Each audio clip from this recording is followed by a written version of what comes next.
Steve Harris from White Maiden and British Lion. You're listening to Andrew McCaskey from Scars and Guitars.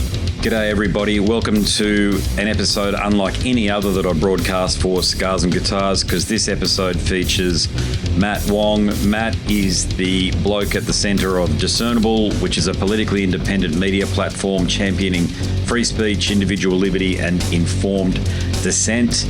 Throughout this conversation here, the highly articulate Matt Wong dives into very thought-provoking topics and answers my questions on subjects such as authoritarianism, cultural and narratives that are out there these days, the state of the church, the future of Western systems, and I ask him whether or not capitalism, democracy and liberty can endure in an era of division and control. Sounds serious, it's because it is, but there's plenty of enlightening banter in between as well. So please join me, please come with me for almost 3 hours, might be over 3 hours of conversation with the bloke who I believe is the most insightful political and social commentator anywhere, Matt Wong. Andrew. Here he is. Hey mate, how you going? I'm well. Thanks very much for doing this, by the way. I know it's can we call it non-standard or what have you, but I've always wanted to have you on the show, and when you announced that you were somewhat contactable, I thought, well, I've done it a few times where I've reached out to people, but I'm really pleased that you responded in the affirmative anyway. Yeah, what do you mean by non-standard? Have you been a guest on a music show before? No, I've been guests on shows, but not a music show. But as I said to an email, I've been a musician for many years, so I can talk your lingo. Yeah, let's start with that. Tell me, when and how did your interest in music start? Well, what is your, I'll tell you, but just to make it relevant, what is your audience about? Are they musicians or? Overwhelmingly, they've got some sort of stake in musicianship. So either they significantly appreciate the musician's perspective or they are musicians in my experience. And just about everybody that I interact with, I would say, is a musician at some level. And when I say working musician, I play covers every weekend around Brisbane and Gold Coast. Oh. So typically at that level, but because the nature of the show is themed around interviewing the people that I have the most access to, which is people from the world of heavy metal, they're generally from that quadrant, if you like. Okay. Well, you just tell me how long you want me to go for. I started playing classical guitar when I was 5, and it went from there. Ended up teaching guitar, teaching piano. Piano is my favorite, but I can play trumpet, I can play bass, drums, I think music is a language. In fact, I think it is a way, like not even a language, it's like a way of speaking. And if you can understand one language, most musicians will know. It's quite easy to then learn the language of flute.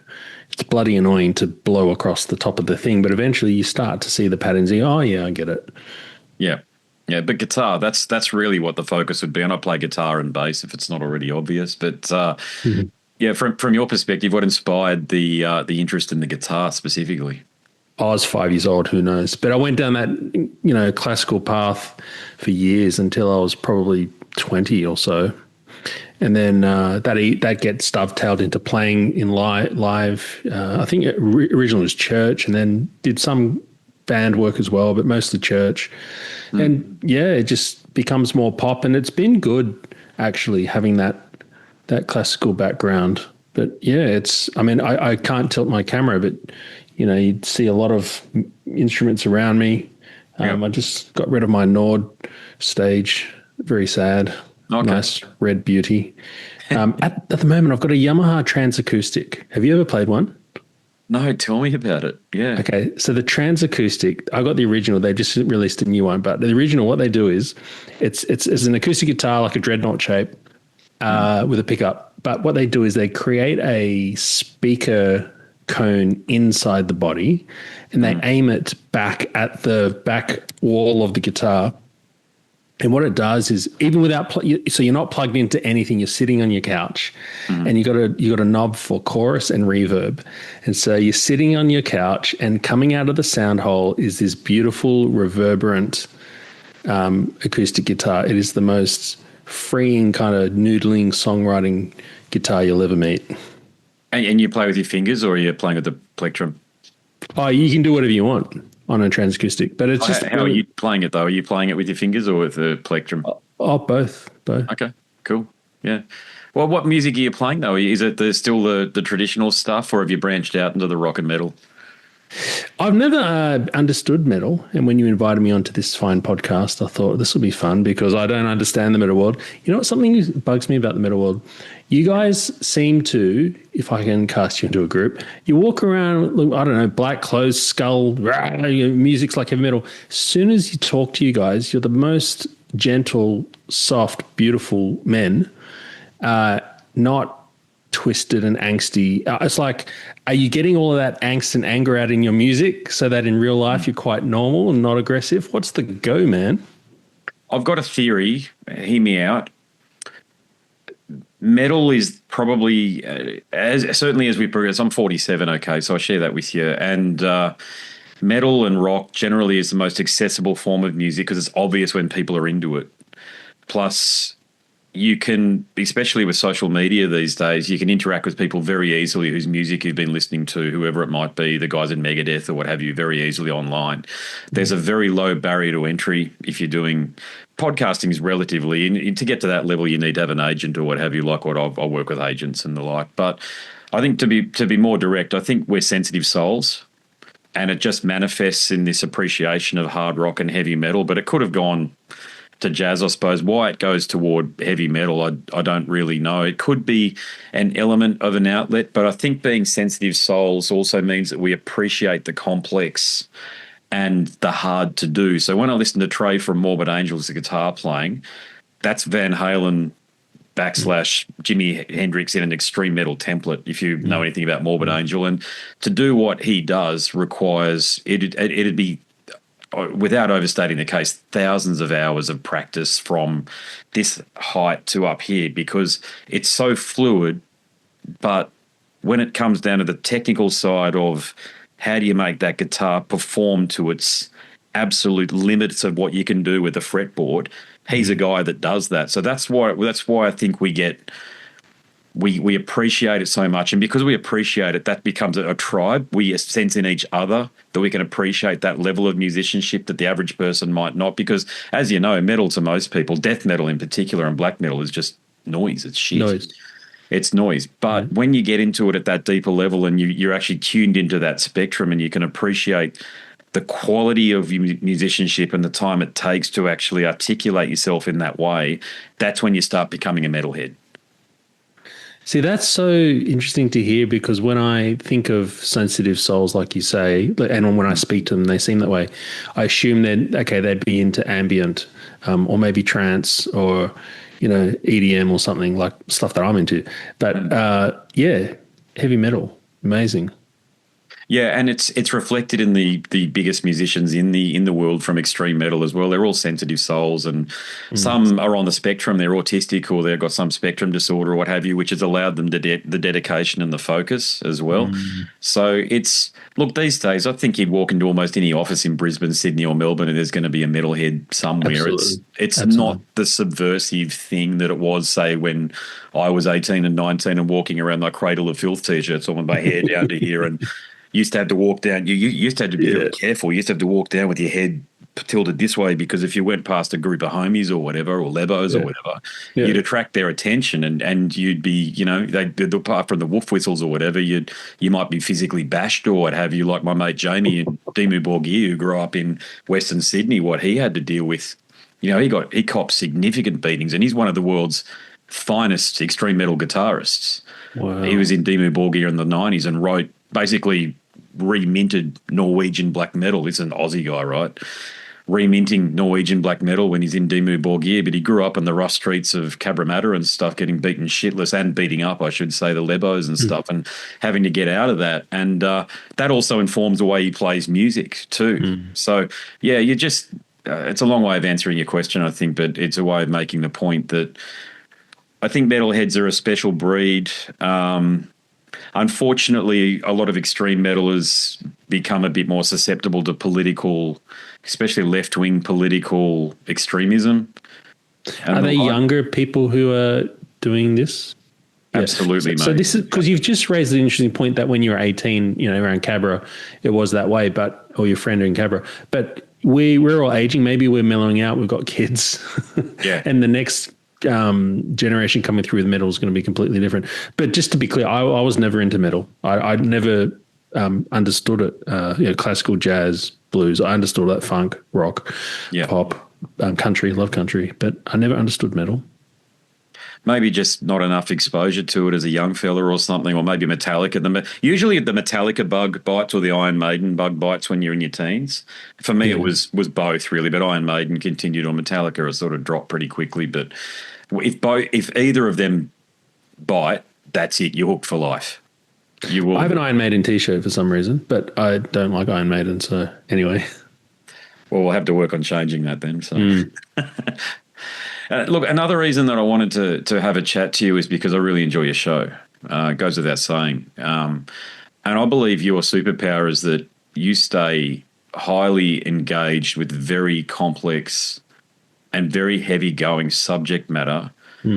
And I don't know anybody else quite like you in this way. You're able to follow up with highly articulate and intelligent questions that are designed to engage. And here's the key point, to actually engage with a topic on an even deeper level. So you don't do that ridiculous thing that a lot of podcasters do where they just reframe the point back to the person who's already making it, who's already made it. You actually can engage at a level and you can try to get to the bottom of things.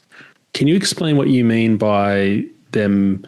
Why is my shoulder flashing? Sorry, it's just weird. This is a real TV behind me. I don't know why I'm flashing. Yeah. Can you explain the point you said about podcasters reframing and reflecting a question back? What do you mean? So just say I mentioned to you about Morbid Angel or what have you. You'd say something like, so what you're saying is Morbid Angel are an extreme metal band and lots of sensitive people get into them. Or why do they do that? I don't know, Matt. It's the most common thing. If you listen to Mia Friedman or what have you, or these very so-called popular, I don't think they're that popular, by the way. It's another theory that I'll throw out there. Sure. I just think they're propped up by the mainstream media. But Josh Zapps, yep.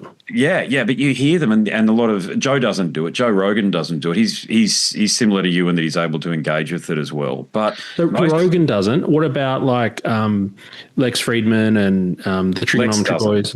No, okay. What's the bloke the comedian that's frequently on? God, any other time? Theo Von. Bang, right there. What a legend. Yeah, Theo, Lex, you, Joe, all of you seem to be able to take a topic. You're able to explore a topic without actually reframing the point that the person's made. And as I say, it might be because podcasting's got a low barrier to entry and there's no training involved in doing interviews. You just need to be a personality or what have you, like a Clementine Ford type, and just need to be slightly subversive and, a dissident against the patriarchy.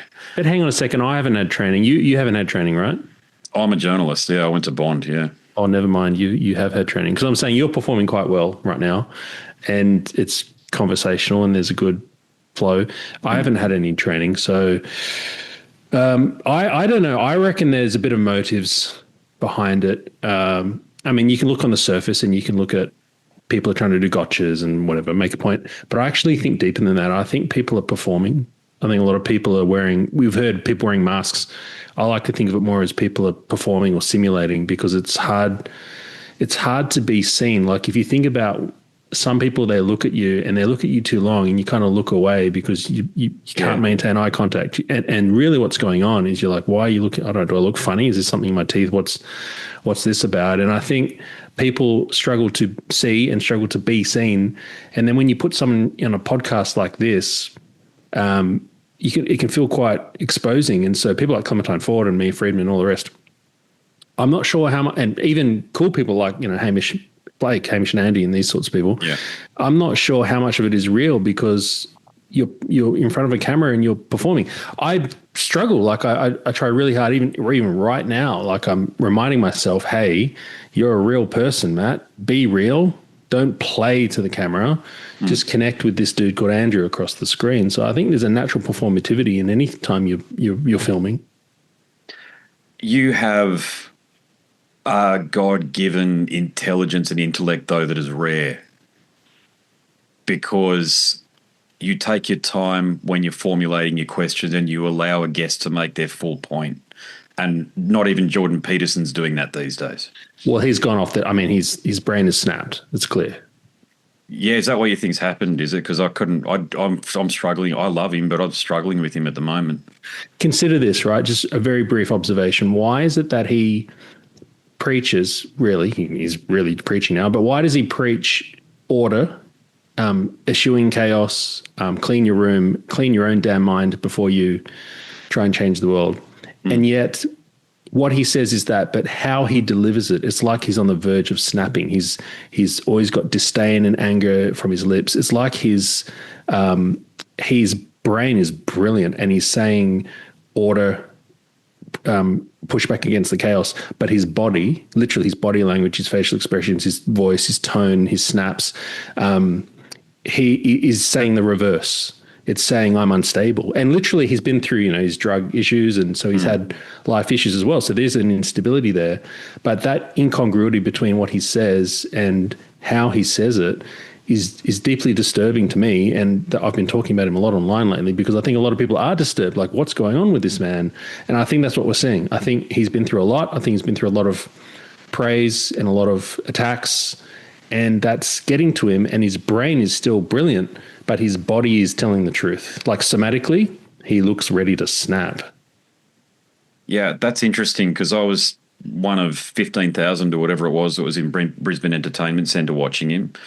And he was so articulate. And the other point I'll make is calm. So I understand what you're saying. I thought, it's just a theory, what do I know? But I thought Michaela might have been pushing him in some directions that he can't go in because it looks like he's been in the spotlight for too long. Yeah. And do you share that view or have you got no, I'm agreeing with you. I'm agreeing with you. Yeah. I think he was a good guy, started well, and at the moment probably needs to take a break and reconsider, maybe quit the Daily Wire. I don't know. There's something not right there. Yeah. Yeah, I don't understand what's happened. It's borderline sad, though. I can't help but think Michaela's pushing him because just because you've got a famous dad doesn't mean you've got anything interesting to say, is my general feelings about her. And I feel like as though she's created these, I think they're academies, aren't they? Or whatever. Learning. Yeah, the Peterson Academy, yeah. Yeah. It's really, it feels like that's really about her. Whereas Jordan, when he first came out, he was at his strength was being able to go and talk on Joe Rogan and other podcasts and just, again, engage with the topic and explain very complex terms. It'd still take me, I sort of just stop it and rewind it or what have you, but he was able to explain very complex terms in a way that eventually he got. And he was the first person that really psychoanalyzed things at a level, particularly with what was going on with the rise of intersectional politics and the way it was manifesting in bureaucracies. And the way he was able to label that and explain why that was going on and the underlying and the fundamental ideologies. But he's just gone so far away from that it's just hard to keep up with him these days. And his interviewing is just bad. Well, most of the time, yeah, he'll be giving his opinion to his guests. It's weird. He's not even really interested in them. But my a glib conclusion, but somewhat true, is he was better when he was on benzos. And since the rehab situation, I don't think he's fully processed because he's never been the same. But there's heaps of people who are snapped. James Lindsay, absolute legend. So the New Discourses podcast, and he was part of the SoCal Squared fake papers fiasco with Peter Boghossian and Helen Pluckrose, and they were demonstrating that they could get Mein Kampf and crazy stuff approved through academic peer review process. Anyway, great guy, and he's explaining how woke works, where it came from, and Herbert Marcuse and the whole history of the radical movement in the US. But he is now snapping online too. Like he's just angry all the time. And so I think we're seeing a lot of people lose themselves, and I'm changing my allegiance is the wrong word, but who I kind of trust or listen to. Yeah. I'm less looking for intellectual arguments now, and I'm looking more for coherence. So people who are authentic, they are consistent, they believe what they say as evidenced by everything in them, what they do, what they say, how they look, how their body looks, the decisions they make online, everything coheres to the point where I'd much rather listen to my socialist friend, Daniel Lopez on Twitter. I'm pretty libertarian, and so he's the opposite. I much rather engage and listen to him than some of the the Tucker Carlsons of this world, because I just don't trust them. Is that right, Tucker? What led you to that conclusion that you had trouble? You just said it. You don't trust him. What's the? I thought it was pretty good personally, but yeah, you go. Are we? I don't know. How are you heavy metal fans going to be all right? We're just talking about politics now. Oh no, they come with me on this stuff. You wouldn't, Matt. You would not believe it. The amount of, if they're over 45, they. You mentioned being a libertarian. It's a blend of Christian right. This is heavy metal, by the way. Christian right, conservatism, and libertarianism, and old-fashioned liberal outlook. Yeah, you wouldn't believe it, mate. It's incredible what's happened. And you asked up the top, what the age was. Yeah, it's incredibly challenging for me at times to interview the guests on the show that are in their 20s. Why? Unable to do this. Have a chat for a start. That's a big one. Just talk. Just exchange ideas. You don't even have to be coherent. Just exchange ideas. Nervousness on their part. The amount of times their agent or whatever wants to. I just did it, mate. I just fucking did it today. Yeah. And this was an Australian. This guy was in his 30s too. Because we were talking about a situation that the band had to deal with where one of the band's members was accused of domestic violence. I stress accused. No charges, but judge, jury, and executioner is all these outlets these days. So I wanted to talk to him about how he managed that. And look, credit to him, he's let it go through, but he still wanted to have a listen to it and everything else. And it's happening more and more often. I've been accused of I interviewed a young band from Britain, and they got back to the agent. And they said, this guy's a Trump supporter. We don't want to have anything to do with him. Make sure his outlet doesn't release anything. We were just talking. And as I say, they're all underneath the age of about 35 or thereabouts, and or to a person. Whereas the ones that are a bit older, the guys that to throw out some names, in Death Angel and Metal Church and the like, mate.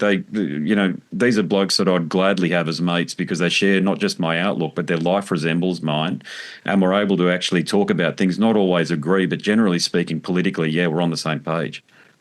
So then what's the deal? You have to bring him back if you want to go back to Tucker or whatever. But what's the deal with, during COVID, we had some heavy metal bands that were built their reputation on stick it to the man. And then they literally were coming out publicly telling us to submit to the man, even without going into the particulars of the arguments. That's not even what I'm talking about. It's the incoherence of, they built one image and then they come out and spit out the opposite. That was odd. That's a really interesting question, because I was hoping you could answer that for me, because I don't get it, mate. I don't. Dave Grohl from the Foo Fighters enforced vaccine-only shows during the pandemic. Gloria Estefan, of all people, I know she's not metal, but still released a song called Put Your Mask On. The way that musicians and more actors and actresses, but just to be specific about heavy metal musicians, yeah, they did. These are extreme metal musicians, but they're, just to dive into the murky waters of subgenres and the like, the youth go for extreme metal that is associated with the core genres, meaning deathcore, metalcore, hardcore. People like me didn't grow up with that music. That came along afterwards when we were in our 20s. So hardcore's been around for forever, but deathcore and metalcore, which is overwhelmingly popular. And those musicians they're all, generally speaking, underneath the age of 40 or definitely 45. They were the ones that embrace this type of authoritarianism, and they will spruik it on the show. It was through COVID, the amount of copy that I got posted on Blabbermouth, which is a bit similar to the CNN of the extreme metal and heavy metal world, from conversations that I had on the show where musicians were saying, very similar to what the actors and actresses are saying, if Trump gets in again, this is when Biden got in, I'm going to leave and go to Canada, Australia, New Zealand. It was always one of us three, or Great Britain, or what have you. And I haven't tussled with it to the point where I understand. And my key point here is, why do they even need to take a side here? Why do they even need to talk about it and spruik it in a way where they're like, it's almost like, don't pick on me, I'm on the side of the authoritarians, hey, I'm over here, that sort of thing. But when you get Dave Grohl, someone who's probably the biggest name in rock and metal these days outside of Metallica or maybe Guns N' Roses, so and The Offspring, who you probably know those two bands, right? Yeah. You've heard of them anyway. So, But the Offspring kicked out their drummer for not getting vaccinated. That's right. That was the Offspring. Yeah. Look, I don't mind, to be clear, if people want to be socialist, if people want to be authoritarian. I just tell the damn truth. So this is what bugged me about some of the metal bands doing this, like the Offspring. Like, hang on, didn't you build a career on going your own path, sticking it to the man? Isn't that your whole shtick? Yeah. And so the fact that you're not abiding by your own image and it's all revealed to be a mask, it makes me question everything that you've ever produced. How much of what you have made and stood for and built an image of is real over the years? Yeah. You know, when Johnny Rotten, I mean, it doesn't get more punk rock than Johnny Rotten. He encapsulates what British punk rock is all about. Has conservative viewpoints. You know that it's gone us up. Something's gone very, very wrong at some point. Like the whole system is just scrambled apart, and you can't actually bank on anybody. Really, like the old school values that I'm like you too. As long as people tell the truth, I don't really care. But I certainly want to know if someone has authoritarian leanings or perspective, because it generally means that they have a tendency to be, in my opinion, a bit more dangerous. If they get their hands on the levers of power. Well, mate, we're seeing this in Queensland. If you're following what's going on here at the moment, just about all new jobs, and I couldn't make it up. Check the data, mate. They're in the public service. There's just no enterprise here anymore, and I don't know what the hell's happened, and it's weird. The last data I saw was 1 in 5 working Australians, which works out to be, I think, 1 in 10 Australians, but 1 in 5 working Australians works for a public service in Australia. And that does not take into account, mates of mine who work privately with their own companies, but their entirety of their contracts are servicing the public sector. So it's more than 1 in 5 Australians, more than 20% are living off government funds.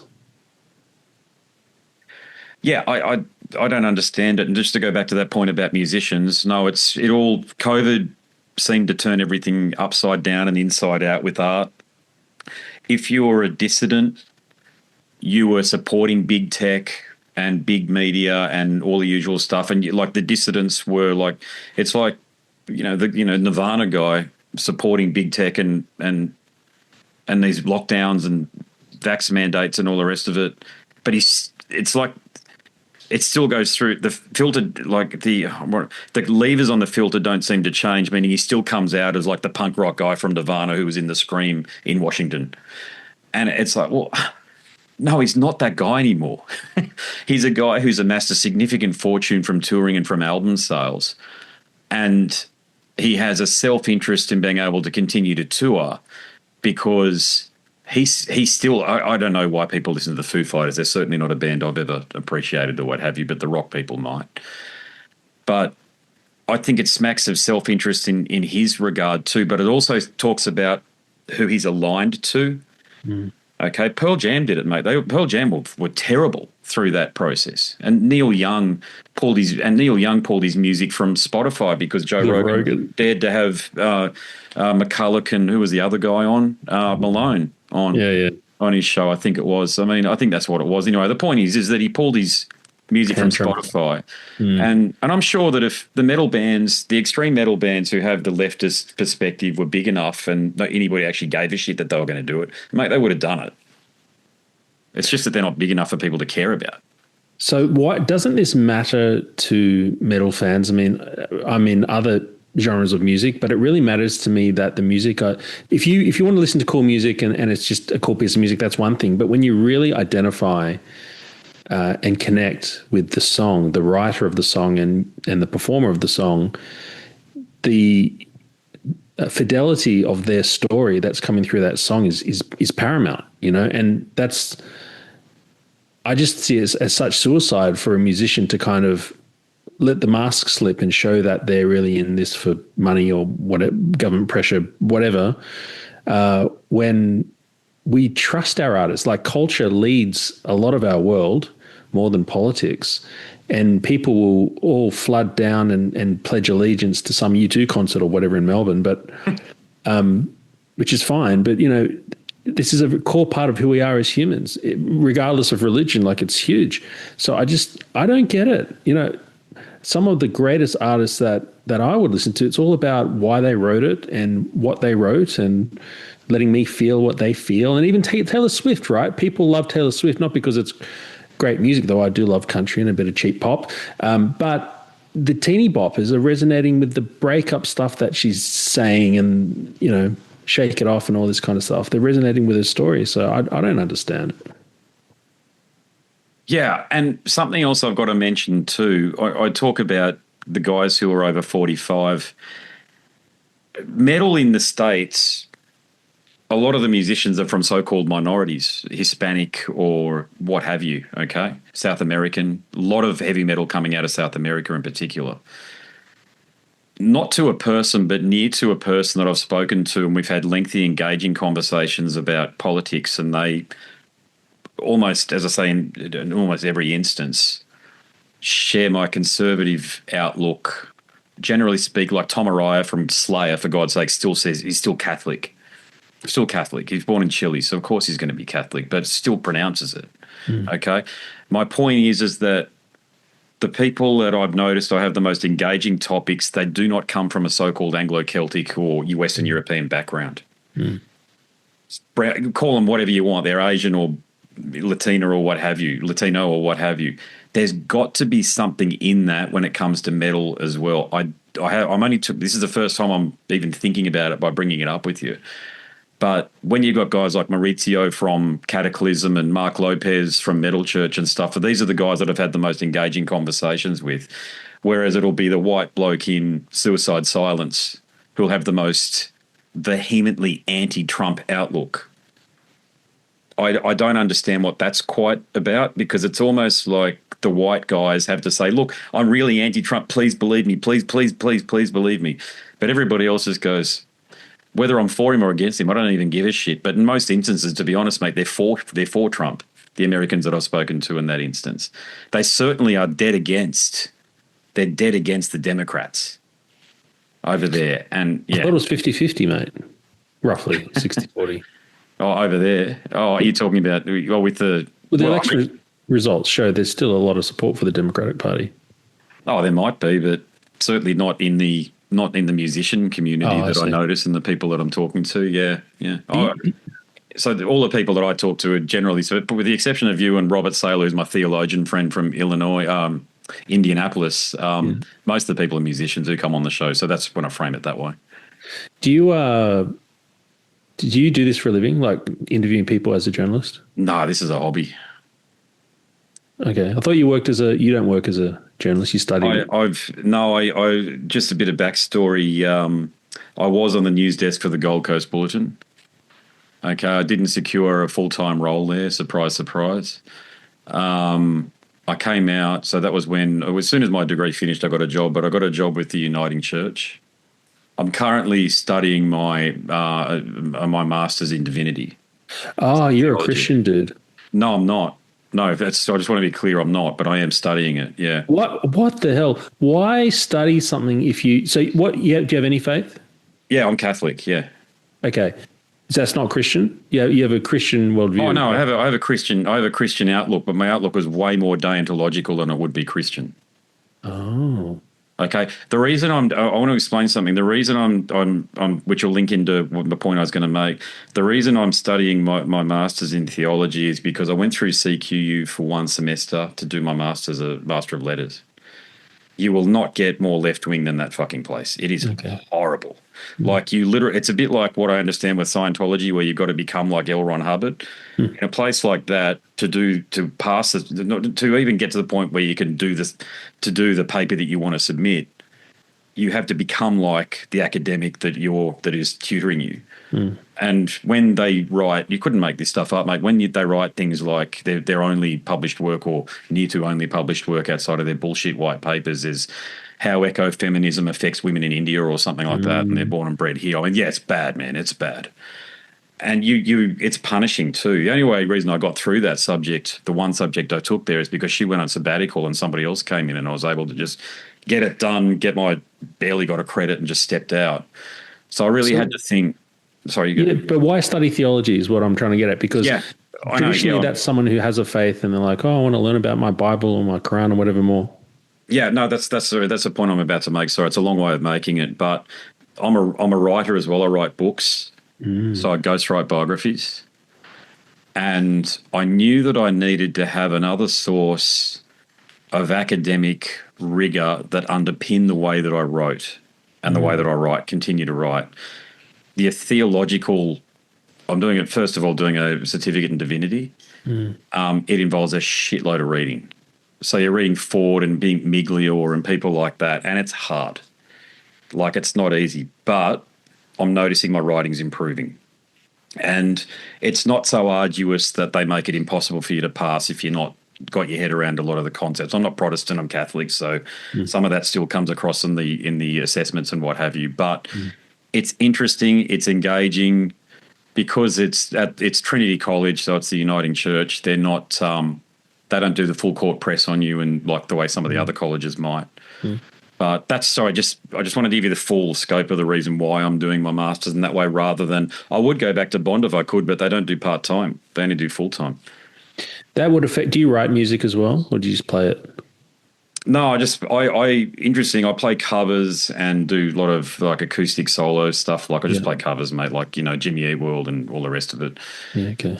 Doesn't affect the way I listen to it. Everything's an artifact of God. That's my philosophy overwhelmingly, including this subversive satanic music. And we talk about Morbid Angel. I've spoken to Trey from Morbid Angel's mother because he doesn't do interviews, and she assures me absolutely he was raised as a Christian in a Christian household.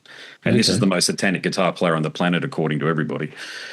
So it's amazing seeing how everything weaves through. And it's really just what I think is missing in heavy metal too is an academic approach to doing things. There's lots of this leftist bullshit stuff, but there's not genuinely getting into a topic and interrogating it in an academic way so that you can arrive at an outcome that may make sense, but it isn't fixed either. And I believe doing the subjects that I'm doing with my certificate of divinity, which will hopefully end up being the master's after I've been there for 9 years or what have you, if I stick it out for that long, it's giving me the skills to be able to do that. So, okay. All right. You're just the first person I've met that's done it for that reason. That sounds valid. It sounds fairly ethereal, but I've seen religion isn't really real. It's really just an identity.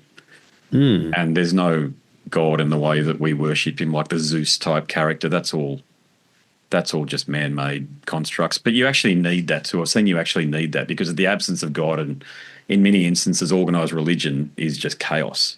What a good Catholic you are. It's kind of a meta jab because, the last pope you had was pretty heretical to traditional Catholic doctrine. So it's kind of a true statement as well. Yeah, I've made a conscious effort to take all of the Catholic sacraments because I think you're born into that house. That's your tribe. And my mother being Irish Catholic, and it just made a lot of sense to continue doing it. Plus, I also felt very strongly about getting married in a church under the eyes of God. Who doesn't exist, we just covered. Yeah, but it's still the house and it's still the commitment that you choose to make. That's the deontological in me. That's when I started reading deontological ethics and philosophy in that way, I went, that's where it comes from. But deontology presupposes a God whom you are performing to. Yes, but with ayahuasca, you don't just see, you feel. You feel truth without sounding like a fucking hippie. You feel things. Everything's blessed. First of all, man, I just want to say everything's blessed. Even the bad stuff is blessed because it's all an opportunity to experience. So this whole realm exists for one reason alone. And it's not to test our souls to see whether we get into Hades or to ascend to Valhalla. It's this whole place is a world of high contrast, and it's a contest of wills and ideas, and we're here to test ourselves in that way. I've found understanding that I don't have any anxiety. I didn't have had a lot of tension. Sure, we've all got childhood shit. Yeah. But I was able to resolve any anxiety I had with the high priestess because I put that into my intention. So I don't have any anxiety about what I mentioned, and I know you're not implying that, by the way, but the apparent paradox of choosing to take all the Catholic sacraments. Our children aren't Catholic, by the way. They're Protestant. They're Lutheran. So there you go. That's another paradox. How old are they, though? They've chosen that? No. They're 10 and 12. How can they be something then, like Protestant or Lutheran? How does that? Baptized. Why? Oh, because your wife pushed them that way, or? No. My wife's Filipino Croat. She's Catholic too, mate. We're both Catholic, born and bred Catholic. But What happened? How'd you lose your kids to the Lutheran Church? very simply, because canon law states that Catholic children must be, or prospective Catholic children must have Catholic godparents. Our godparents were atheists, and we weren't going to unselect them. Not that it's an honorific role. It's nothing they had to do. They just turn up on the day and then be in our lives forever after because they're good mates of ours. But they don't have to do anything. And I tried to argue the point with a diocese in Brisbane, but they said, sorry, it's just, you can invite them. We can invite them to come in and they can convert to Catholicism, but only after they're put through a process. I didn't know about this, okay? And I'm a fairly staunch defender of Catholic values, I must say. I didn't know about this, and I thought that was wrong. And as a consequence, we went to St. John's, which is the Church of England. So when I say that Protestantism is it's Lutheran. So they're educated at a Lutheran school. So they're getting the Lutheran doctrine, if you like, but they're baptised in the Church of England cathedral there in Brisbane. So I believe it's crucially important to continue to engage with Christianity, because it is the fundamental underpinnings of Western civilization. Okay, the best civilization. Thank you very much. Yeah, exactly. That's the point, and that's exactly why I do it. So being a metalhead and all of that stuff, it's all just if you look at it as a pie chart, it'd be less than 5 to 10% of what makes me up, but it gives me an enormous sense of well-being that I get to have conversations and conduct interviews for the podcast. And ultimately, I'm just a musician who interviews as well, but I do have the Bachelor of Journalism through Bond as well, so I can apply a lot of my journalism in the day-to-day. To go back to the point I was going to make before was I used to work for the Uniting Church. I worked there for 3 years, and I did resign in disgust, because social justice has replaced faith and fellowship and church doctrine. And I've raised that many times at Trinity, and I think they are on the road to oblivion. Yep. You see it too? I think all of Facebook, Twitter, LinkedIn, I think everyone sees it, mate. Oh, I'm talking about the faith side of it. You mentioned that you grew up playing in churches and stuff. Yeah, look, they're literally, all these churches, like Uniting Church and others, they're literally just replaced in a grab for seats on people on pews or something, I don't know, but they've reached for the hot topics of BLM or Pride March or whatever, searching for hyper relevancy. But in striving to be, there was a good quote someone said to me, I think it was, in striving to be relevant, you can become irrelevant to God or something, but they've lost their saltiness, if you can put it in a biblical metaphor. Yeah, absolutely. I 100% agree with you at that statement. We've talked about that a lot at Trinity. Yeah, yeah, they're not the salt of the earth anymore. No, and it's really sad because they're selling out for a temporary buzz, which hasn't even really pumped their numbers.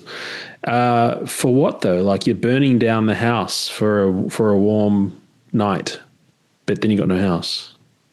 In Sydney, the Uniting Church there, whatever the main church is in Sydney City there, they host iftar events or what have you in the fucking church. That's so wrong. I've said, when I was in the church, I said, do you understand what that's called? It's called the desecration of consecrated ground. You don't do that. I don't care what you do with interfaith or what have you, but don't fucking do it in the bricks and mortar of what we are all about. What the hell was your Pope doing that for then? Your Pope did that, the dead one. He had some voodoo, welcome to country thing in the Vatican. What the hell? It was a satanic symbol. You're right. Yeah, I don't know. This is this point. But this is why we need people like you and, people like me still need to participate in real life, but point out that hypocrisy and still participate. There's no point just from my perspective, just disengaging. It's another reason why I decided to pursue the academic pathway. with theology, because someone has to be it's not about being a keeper of the flame, but you have to be able to call out when they're doing stupid, wrong, dumb shit like that. Well, I see that as kind of my core mission at Discernable. And I tell you what, there's plenty of material as the world gets crazier and crazier. To be a clean signal amongst noise, I think will be even more needed, especially with the rise of generative AI, where we're just not many people use it very well. They don't understand its tendencies to flatter and prefer conversational lubricant rather than any kind of friction. So that's why they hallucinates, for example. With this kind of generative stuff, signal is going to be harder to find amongst the noise. So I like what you're doing. But something that's on my mind, I don't know if I'm allowed to change topics like this, but I have been wondering this whole interview, I'm trying to figure you out, all right? And I know you're interviewing me, but I'm trying to figure out how much of the way you interview is you and how much of the way you're interviewing is skills that you've picked up through that journalism training. Because there is a pacing and a sensitivity to flow that others don't have. People think in a conversation, it's like you have a turn, don't interrupt. That is totally not the case. Interjections are a very important part of conversational flow. They carry meaning in themselves, regardless of what the interjection is. I've been doing this for 8 years. I only got my degree, finished it in 2020. So I started the podcast in 2017. Some of my interviews were bloody hopeless, and with big people too. I think I learned through trial and error, but then had been doing it long enough. So when I actually got my degree and passed the assessments and had to talk in front of people, I was able to apply what I did wrong effectively in the real world in the academic sense, and then come out basically the way I am now. Okay. And do you feel comfortable right now? Oh yeah, very much so. Yeah, I love this. Yeah, I like talking to you, mate. You know, it's not to flatter you too much, but you're just one of the guys that I didn't think I'd be able to have you on the show. I didn't think you'd say yes. So this to me is, I might not show it, but I'm very, really enthused that you've said yes to this and you want to come on, because I actually do want. My audience isn't stupid, to say the least. They are musicians, but they're also politically aware, because I see the spikes in who I talk to, and you see that you get all the data. You know what I'm talking about. So I know that they're engaged with this stuff. Okay, and I get the messages afterwards too. We all get that. The social, you probably get way more than I do, but I can't read them. Yeah. I do get attacked though. So I've had some of the Brisbane Antifa people, threaten to punch me out and stuff. But they're just incels or whatever you want to label them as. I don't know. I mean, I look at them and I just can't imagine that a woman would want to be with these fucking morons. But that's probably their problem, is that they can't find a woman or something, or maybe they don't want a woman, they want a man. I don't know. But these people are. They don't bug me in the slightest, I should say. I'll tussle with them if I have to. I won't go out of my way to do it. I'm a bit like a bull terrier, and I won't start a fight, but I'll finish it if I have to. So do you not get nervous for an interview on any level, or even not nervous, but a sense of, oh crap, like I wonder what I'm going to ask. I wonder if he's going to be nice. Here we go. I said to my wife about you, I said, I hope I'm intelligent enough to have a conversation with you. That's hilarious. I find it so funny that, because I get this kind of whatever you are doing, people position me that way my whole life since I was a little kid. I'm like, bro, I just think that this quote by Einstein is really good, that time is nothing but an illusion, however a persistent one. I'm like, hey, it's not that I'm smart. It's Einstein said a freaking cool thing, that time is but an illusion, but a persistent one. Just because I said what he said, now like, oh, look, he's quoting Einstein. Why isn't it normal to marvel at cool stuff? Yeah, but you also look smart. So I look smart because I'm Asian. Most of my wife's they're Filipino, mate. So I'm used to that. That doesn't. But it's not just that. You got some Asians don't look smart. Don't get me wrong, mate. Look at Tila Tequila or someone like that, mate. She's not that intelligent, but she might be a pretty young lady, or maybe not so young these days. But yeah, look, you've got a double edge about you. You sound smart, and you often talk about things I have to follow up on and do some research on, because I don't quite. I mean, your chat with who did I single out? Jay Bhattacharya and Ramesh. I mean, that was brilliant. Seriously, not to blow smoke up your ass, but nobody else could do that what you did. They were really cool guys. I can't believe Jay Bhattacharya. I had him in in a house in Mulgrave. It's like suburban Melbourne, 45 minutes from the CBD. And he's just standing there smiling at me. And I'm like, do you want a tea? So he goes, sure, Matt, I would love a tea. So I made him a tea. And now he's standing up there next to Trump. He doesn't respond to my messages anymore, but I totally get it. He's busy. How did you secure somebody of that stature? I mean, I've invited Trump too. So, basically I've always, from the beginning with Discernible, I've always, I've spoken to Elon. I used to work for Elon and all the staff in Sydney, and all the staff were like, you can't email Elon. So I emailed Elon just to see if I could. I'm a staff member, whatever. Just talked about not much. And he emailed me back and everyone's like, holy shit, and emailed you back. You just got to have a shot, right? And so I've done that with Discernible as well. And big guests like Peter Hitchens, you know who that is? Yeah, of course, yeah. So he's big on, anyway, Chris Hitchens' brother. But I actually prefer him over Chris. Yeah. So I emailed the Contact Us page on the Mail on Sundays, his newspaper that he writes at. Sent the contact form off thinking, oh, well, at least I've had a shot. And then like a day later, I get this email from Peter.Hitchens or whatever his email address is, says, I heard you were looking for me. Here I am. That's it. There you go. So, yeah, he's a cool guy. I can't remember your question. How do I get big people? Ask. Jay Bhattacharya was an interesting one. He was coming out. I was part of a live tour. I did a few events with him. But he is so genuine. He's one of the coolest guys. He's a hardcore Christian too. You can find him preaching on YouTube to like 30 views at his little church. It's amazing. I'd love to see you interview or have Steve Keen on, though. Who's that? He's an economist. He's from Sydney. I think he still lives in Sydney, but he's globally recognised. He's an expert in Marxist economics philosophy. And Lex had him on, and it was another one of those sort of Jordan Peterson moments where it was like, who the hell is this? And you're listening to it in the car, and you know, they have an accident, rewinding it and try and make sure you listen to it. But he's got that typically Aussie outlook. It's a uniquely Sydney thing, I find. He's able to talk about fairly heavy stuff, and some of it's not that anybody else talking about it would be boring as shit. But in his hands and him talking about it, it's one of the most interesting things that I've ever heard. So yeah, I'd really encourage you to look him up afterwards. Steve Keen. Steve Keen. Yeah. I'm really trying to interview a hardcore Satanist, proper one, and a serial killer. Maybe via Zoom if they're still in prison. But I'm really drawn to the darker side, and I really want to explore that.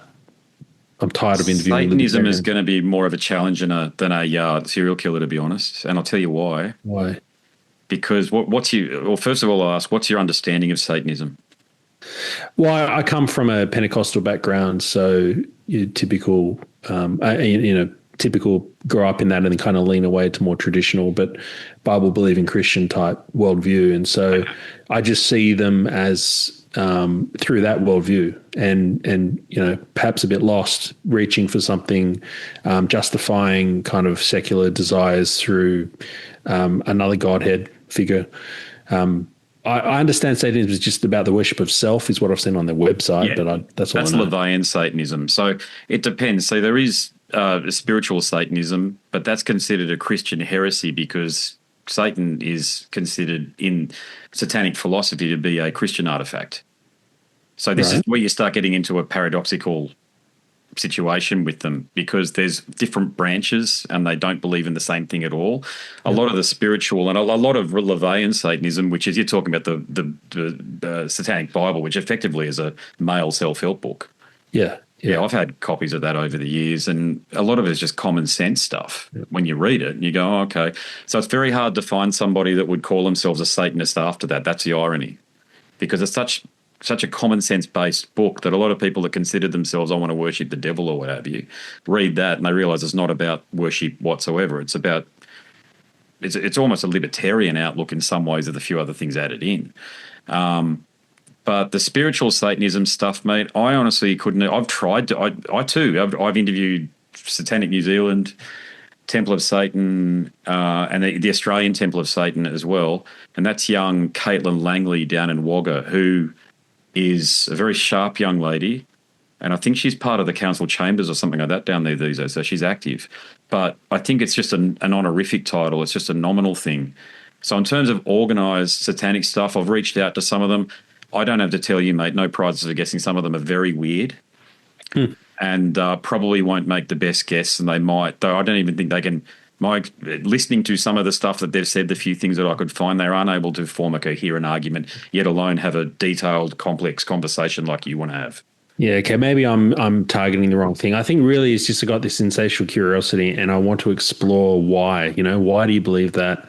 And if they can't mount an argument, then it's going to be boring. There's Satanic New Zealand. I'm trying to remember. It was years ago now, man. So it was one of the first interviews I did, actually, because I thought the audience might like it. And they were nice people, honestly. They were nice people, but their points were virtually the same DEI, intersectional, social justice points that the Uniting Church is espousing. So there's no difference. This is the irony. This is where if you get your doctrine from somewhere else outside of the gospel, this is what happens. Maybe Satan's behind it all. I would love to interview some people like Dan Andrews we had down here in Victoria. I was really keen to interview him, not that I had a chance. He went on some other idiot show. He went on, it was sponsored by a Labor, there's a poster in the background, this Labor NGO or something. Anyway, he went on one long form. It was just Dorothy Dixer questions. But I would love to interview some of these people. Hitler, love to interview Hitler, because I try and put them in the best possible light. And because I think if you're going to see them, Lex does this all the time, right? He wants you to strongman the alternative view. Yeah. And I think if we really think Hitler was wrong, I happen to think he was a pretty dodgy human, but if he really was, then why can't we put his arguments up to the test and make them as strong as possible and see if they crumble? I suspect they will, but let's find out. So I'd love to put Dan Andrews up to that, make him look as good as possible. And if he is going to hang himself, figuratively speaking, then I want him to hang himself. I don't want to hang him on the air. And that's what I would Discernible. I've had some people hang themselves on the air with me, and I just sit back and watch it happen. I thought John Pizzuto did that with you. That was a mild one, but yes, he did. Yep. Because I tried to stay with, not you, I tried to stay with him on that, and you're bloody right. They're just Labor light. I think that's the point you made with him, and he firmly rejected it, or have you? Or you asked him a question about being seen as. I think you're very smart at being able to frame a point as a question and get people to engage with it. And he was fucking hopeless, and he was so emblematic of where the LNP is in right now, especially with Susan Ley. And Susan Ley. Hey, at least they fixed their woman problem. Oh my God, mate! The amount of people that are voting One Nation that would be typically voting LNP these days, what is it, 1 in 10 of the electorate vote One Nation these days? Yeah, they're doing well. It's a huge number.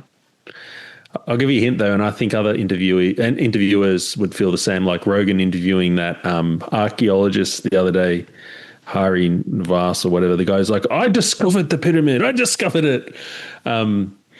He said the same thing in a recent interview. What a joke of a guest. But when we interview people should be realized sometimes we figure out like 10 minutes in that this is crap and we want to tune out. We wish we could turn it off like you all can. Just turn it off because we're just going to trying to drag through the next 40 minutes to make them feel okay.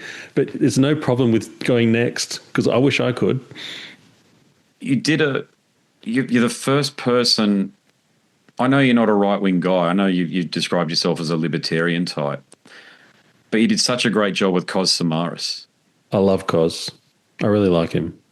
But it was because of the way you gave him the floor, and to your point about interviewing and these types of conversations, you knew it wasn't a game. I'm trying to find the right word for it. It was you knew when to prod him in another direction and to get more out of him, because it was the first time. Because I was aware.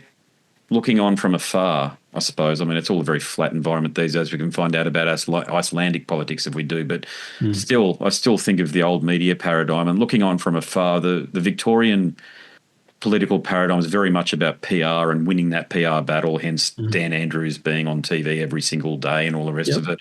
And Cos breaking that down with the polling that he's doing. Yes. I don't agree with I think he's still far too ideologically motivated. But at least he's a Labor man through and through, and he admits that. He ran Dan Andrews' campaigns. Come on. Yes, yeah. And I thought you gave him enough time for people like me who would never ordinarily tune into a lefty talking to actually understand the lefty. Like we could sort of get our head around, this is how they fucking think. Nothing's more important. What about the socialism guy interviewed, Daniel Lopez? Did you hear him? I don't recall. I'll have to check it out. Yeah, I don't. Just search for socialism. Yeah, he was great. Did he just? They're not. There's no shame though, is there? No. He explained, and he gave a really good explanation. I think Dan would do the same thing. I think Palaszczuk would do the same thing. You know, they really believe. Well, politicians are pretty average, but people like Dan, conviction politician, he was so brilliant. He was so evil, but so brilliant. They really believe. Well, they. I don't know. Have they fooled themselves, or do they really believe it? I haven't figured that one out. Yeah, I'm not going to answer it, but I'll simply say what I've noticed with the left is there's nothing, absolutely nothing more important than the ideology. Almost life itself is secondary to the ideology. Yeah, but the right wing's pretty crap too, honestly. Like, we needed the right wing reaction with Trump, and I welcome it, and go Trump, love it. But long term, there's not a lot of depth there, man. Do you think the right will figure that out before it implodes, though? There's this theory of pendulum swings, right? Left, right in politics. But then if you've seen the solar system model where the planets aren't spinning in circles around the sun is moving through space, through the galaxy. So yes, when you see the planets spiraling in a helix shape around the sun, they're moving. They never return to the same place as they orbit. I do wonder sometimes with the pendulum swinging, or in some of the cycles we hear about the fourth turning or the weak men creating hard times and so on. I do wonder if we're getting a shift along the way, and if you want to go eschatological, towards basically revelation, which even in a symbolic sense, it's a pretty messed up time. Yeah. So I am wondering if the libertarian side, which you could broadly include Pauline Hanson, even though, you know, it's not strictly libertarian, but kind of a reaction to a growing authoritarianism. I wonder if the dividing lines will shift more towards those. I mean, the Liberal Party collapsing now, I'm not sure that they're going to recover in the same way, because the demographics have moved on, man. I don't think the Liberal Party is coming back more than half what it was.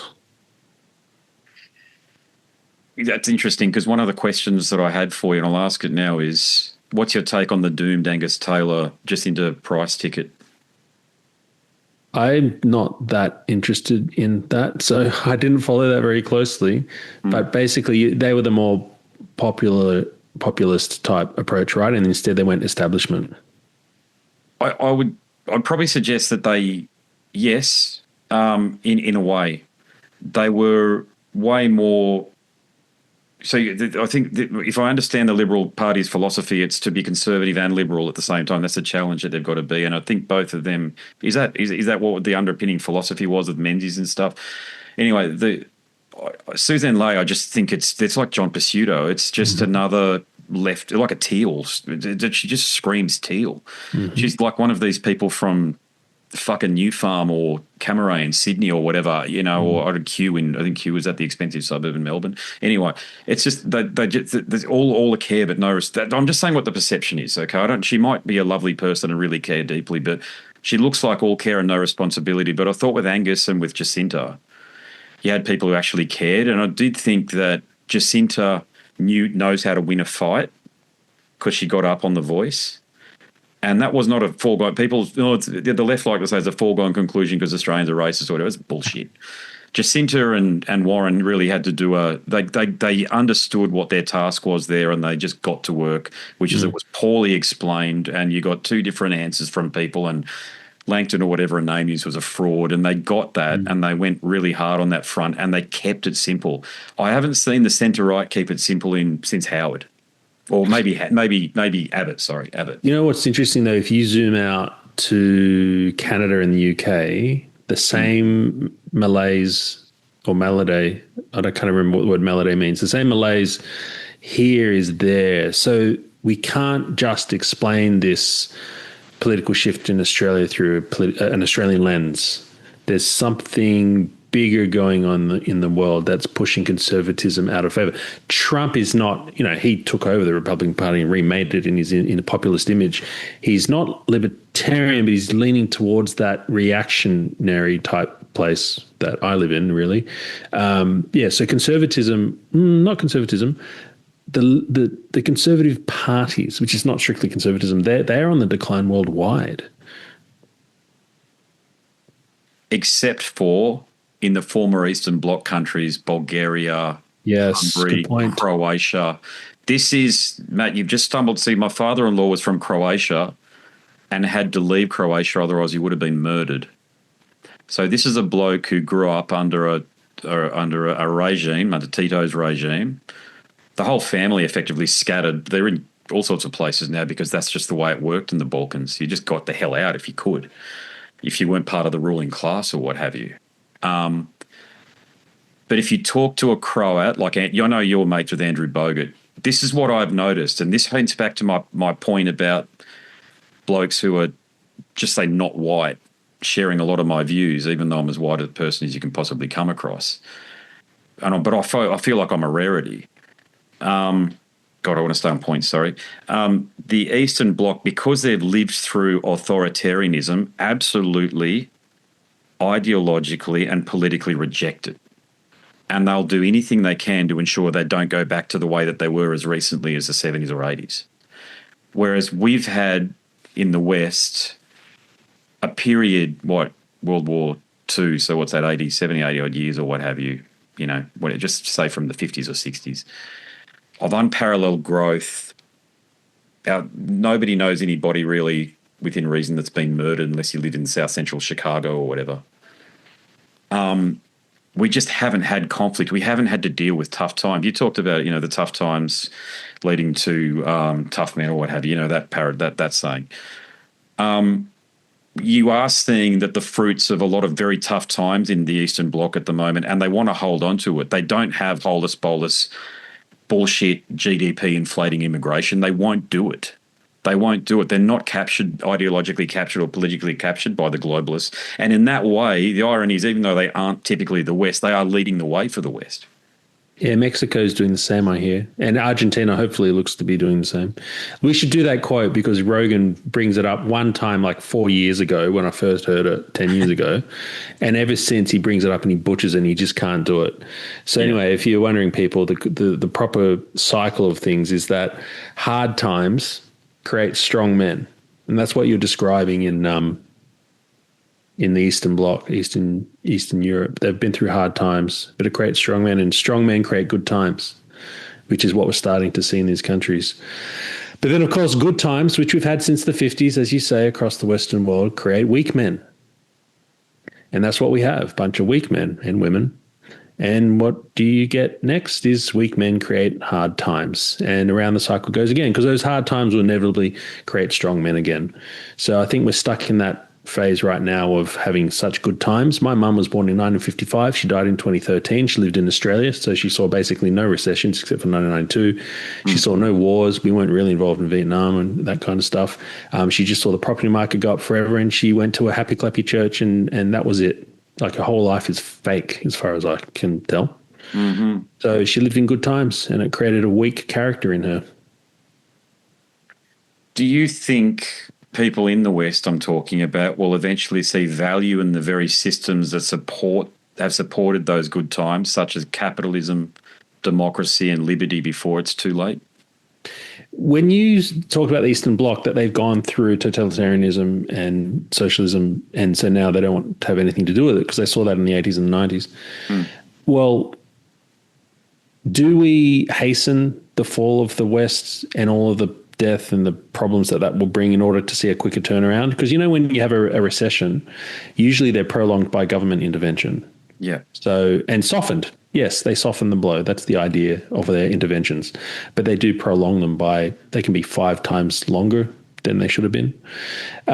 So that's the question.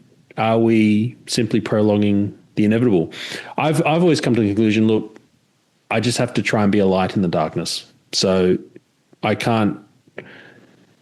I don't know. It sounds defeatist to some people when I say this. They want to fight back against the darkness and wave like a Topher Field type. They want to wave the flag for capitalism. Yep. That reaches the choir, preaches to the choir. It's quite a good preacher, but I'm not sure that turns culture. And we saw that in the most recent election in Australia. There was a huge amount of people leaving the Greens, the Libertarians, and going for Labor. I know some people bled off to the minor parties, but not nearly as many as we all thought would. So I see a sleepy population more than a left-wing population. And I wonder if people want to educate them and say, oh, you got to vote this way. Well, maybe we have a cultural problem. I don't blame Albo for the way Australia's going. I blame us, Australians. We're doing this to ourselves. Do you think a more likely outcome is A Brave New World or 1984? Okay, so we've had Brave New World creeping upon us forever, right? Yeah. If I could kind of sum it up into simulation, people take the soma to cope in Brave New World and are kind of Netflix and chilled out of their minds. And shopping as well. They shop. I forgot about that. Yeah. I preferred 1984, the book, than Brave New World. But yes, so Huxley's Brave New World, they're zombied out. Clearly we have that now. But I think it's more complex than he presents in Brave New World. Like, so many people are simulating and coping in their lives. And I've been auditing myself on that front, trying to stop doing that. And we have a lot of coping mechanisms. And I think Brave New World is already here, already has been, and will continue. But the surprise appearance of 1984 popping up around COVID, and even before then, some misinformation pushes. I think, to answer your question, what we're going to see is a base of Brave New World. It's already here. It's going to continue. Not because the tech moguls are evil, but because by human nature, we will always flee to safety and coping rather than look in the mirror and actually see our problems and confront them. So Brave New World will be the base, and we'll have occasional interjections of 1984. And in amongst all of that, we'll have a gold streak thread, a minority thread that runs through this whole history of V for Vendetta. Wow. I hadn't thought about that. The last one there. Yeah. Okay. Yeah, that gives me a lot to think about after this, actually, about the V for Vendetta thing. I'm up until you said that, it's not that I was convinced, but my thinking had brought me to a point where it was going to straddle the divide between A Brave New World and the fact that there's no morality. You just have sex with whoever you want. And actually, morality is frowned upon. And they're fornicating, whatever you want to call it, screwing or whatever, from a young age as possible or what have you. In that book there, which is what we're seeing with the TikTok videos and stuff, and that wet ass pussy song, which is deliberately targeted at kids. I mean, the primary colours and everything in the video. Someone tried to tell me, "Oh no, it's a gangland thing," and I'm like, "You fuck off!" It's not a gangland thing. But where I feel as though 1984 might, in addition to your comments, where you might start to see that bear out in particular.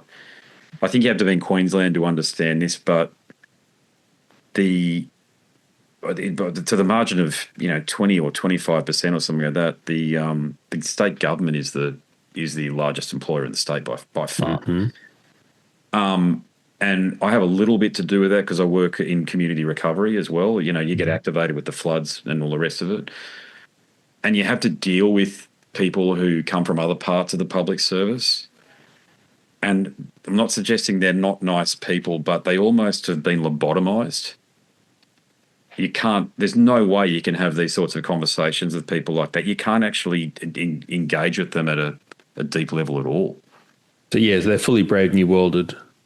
Yeah, pretty much. And they consider themselves an AO7 or an AO5. This is these classifications they give themselves based on their pay bands and stuff. It's bad, mate. It is really bad. And all this stuff happened through Bligh and Palaschuk. And I don't know whether you can undo that, because whole households, this is why Campbell Newman got it so wrong. Yeah. Our entire households, all households have some, not all, but a lot of households have somebody in there dependent on the mortgage being paid by being employed by the public service. So it's anathema. You can't touch the public service now, and that's the problem. So that's why Chris Foley came out straight away and said, we're not touching the public service. That's really sad. And I've interviewed Campbell Newman and took him to task for his stupid bikie laws and his fake turn to libertarianism now. Sorry, Campbell, just prove it, and then I'll stop calling you fake, because everything he's done, I was pretty firm with him, challenging on this, but everything he's done when in power was so anti-libertarian, and now he's like, oh, I'm libertarian, shut up. So he went so hard on cutting the public service, which we need, but now he's poisoned that well for generations, right? So that's really sad to me, because if you notice when they cut, 100,000 public service jobs in the federal government, everyone screams, it's all over the news. But they could add 40,000 public servants a year every year for the next 10 years, and you won't hear a peep anywhere about it. So it's kind of a one-way ticket to that prediction that democracy always results in idiocracy, where you're voting for more Gatorade type solutions and it self-implodes. Yeah, I do fear. I'm with you, mate. I'm not optimistic about. I know you haven't said this, sorry, but I'm not optimistic, and I do try to be a light in the dark on these topics as well, which is why I choose to talk about them, because I see us going down a very dark laneway, or highway, I should say, at the moment. Particularly, I just can't believe this state. It wasn't too long ago we had Joe Bielke Peterson here, and most people were give or take conservative, okay, church going or what have you. That wasn't, mate, that was only 30 years ago or thereabouts, where that was, right up to 1995 or thereabouts. Borbidge was late 90s. So who was it? Peter Beattie. From Peter Beattie onwards, it's just been this slide into this, and it's happened without us. We didn't know. You don't know these things are happening. You just, to your point, you just think that, it might be 2 years of Liberal and it might be 3 years of Labor, but eventually it'll sort of even out over a 50-year period. But then if I go back and have a look at the federal side of things, the Libs have been in 3/4 of the time. So in the states, Victoria, I can't even, apart from Kennett, I can't even remember the last Liberal premier in Victoria. Yeah, he gave way to Ballyou or something after that. But if you read people like How Then Shall We Live by Francis Schaeffer, or you read Bastiat, you read some of these people, C.S. Lewis is a bit more broad, but you read these people and you can see it coming if you read them. Yes, C.S. Lewis in particular. Well, in particular now with Francis Schaeffer saying, How Then Shall We Live? He describes a creeping totalitarianism. And he's writing in, I think it was the 80s, but he's describing a creeping totalitarianism as an inevitability because of a decline of our culture. And so COVID comes along and the response is totalitarian, not from the governments, but from the people saying, yeah, just do the right thing, dob in your neighbours. He would say, did you not read my book, Matt? But I do have hope. So I was looking up a film on my phone just now when you were talking about Brave New World. So everyone, you need to go and watch a show called Equals. Have you seen Equals with that hottie Kristen Stewart? I don't know why I've such the hots for Kristen Stewart ever since she was in Catch This Kid. I think I grew up around the same age as her, and I've always just found her hot. She's like this raging lesbian with short hair. Anyway, she does this film called Equals in 2015. It's basically Brave New World. Do you recall it? No, I've got to check it out. I'm really curious now. Yeah, I will. What year was it made? 2015. So basically, without giving anything away, it's Brave New World where people can't feel emotions. And it's funny because Kristen Stewart, the meme is she can't emote, right?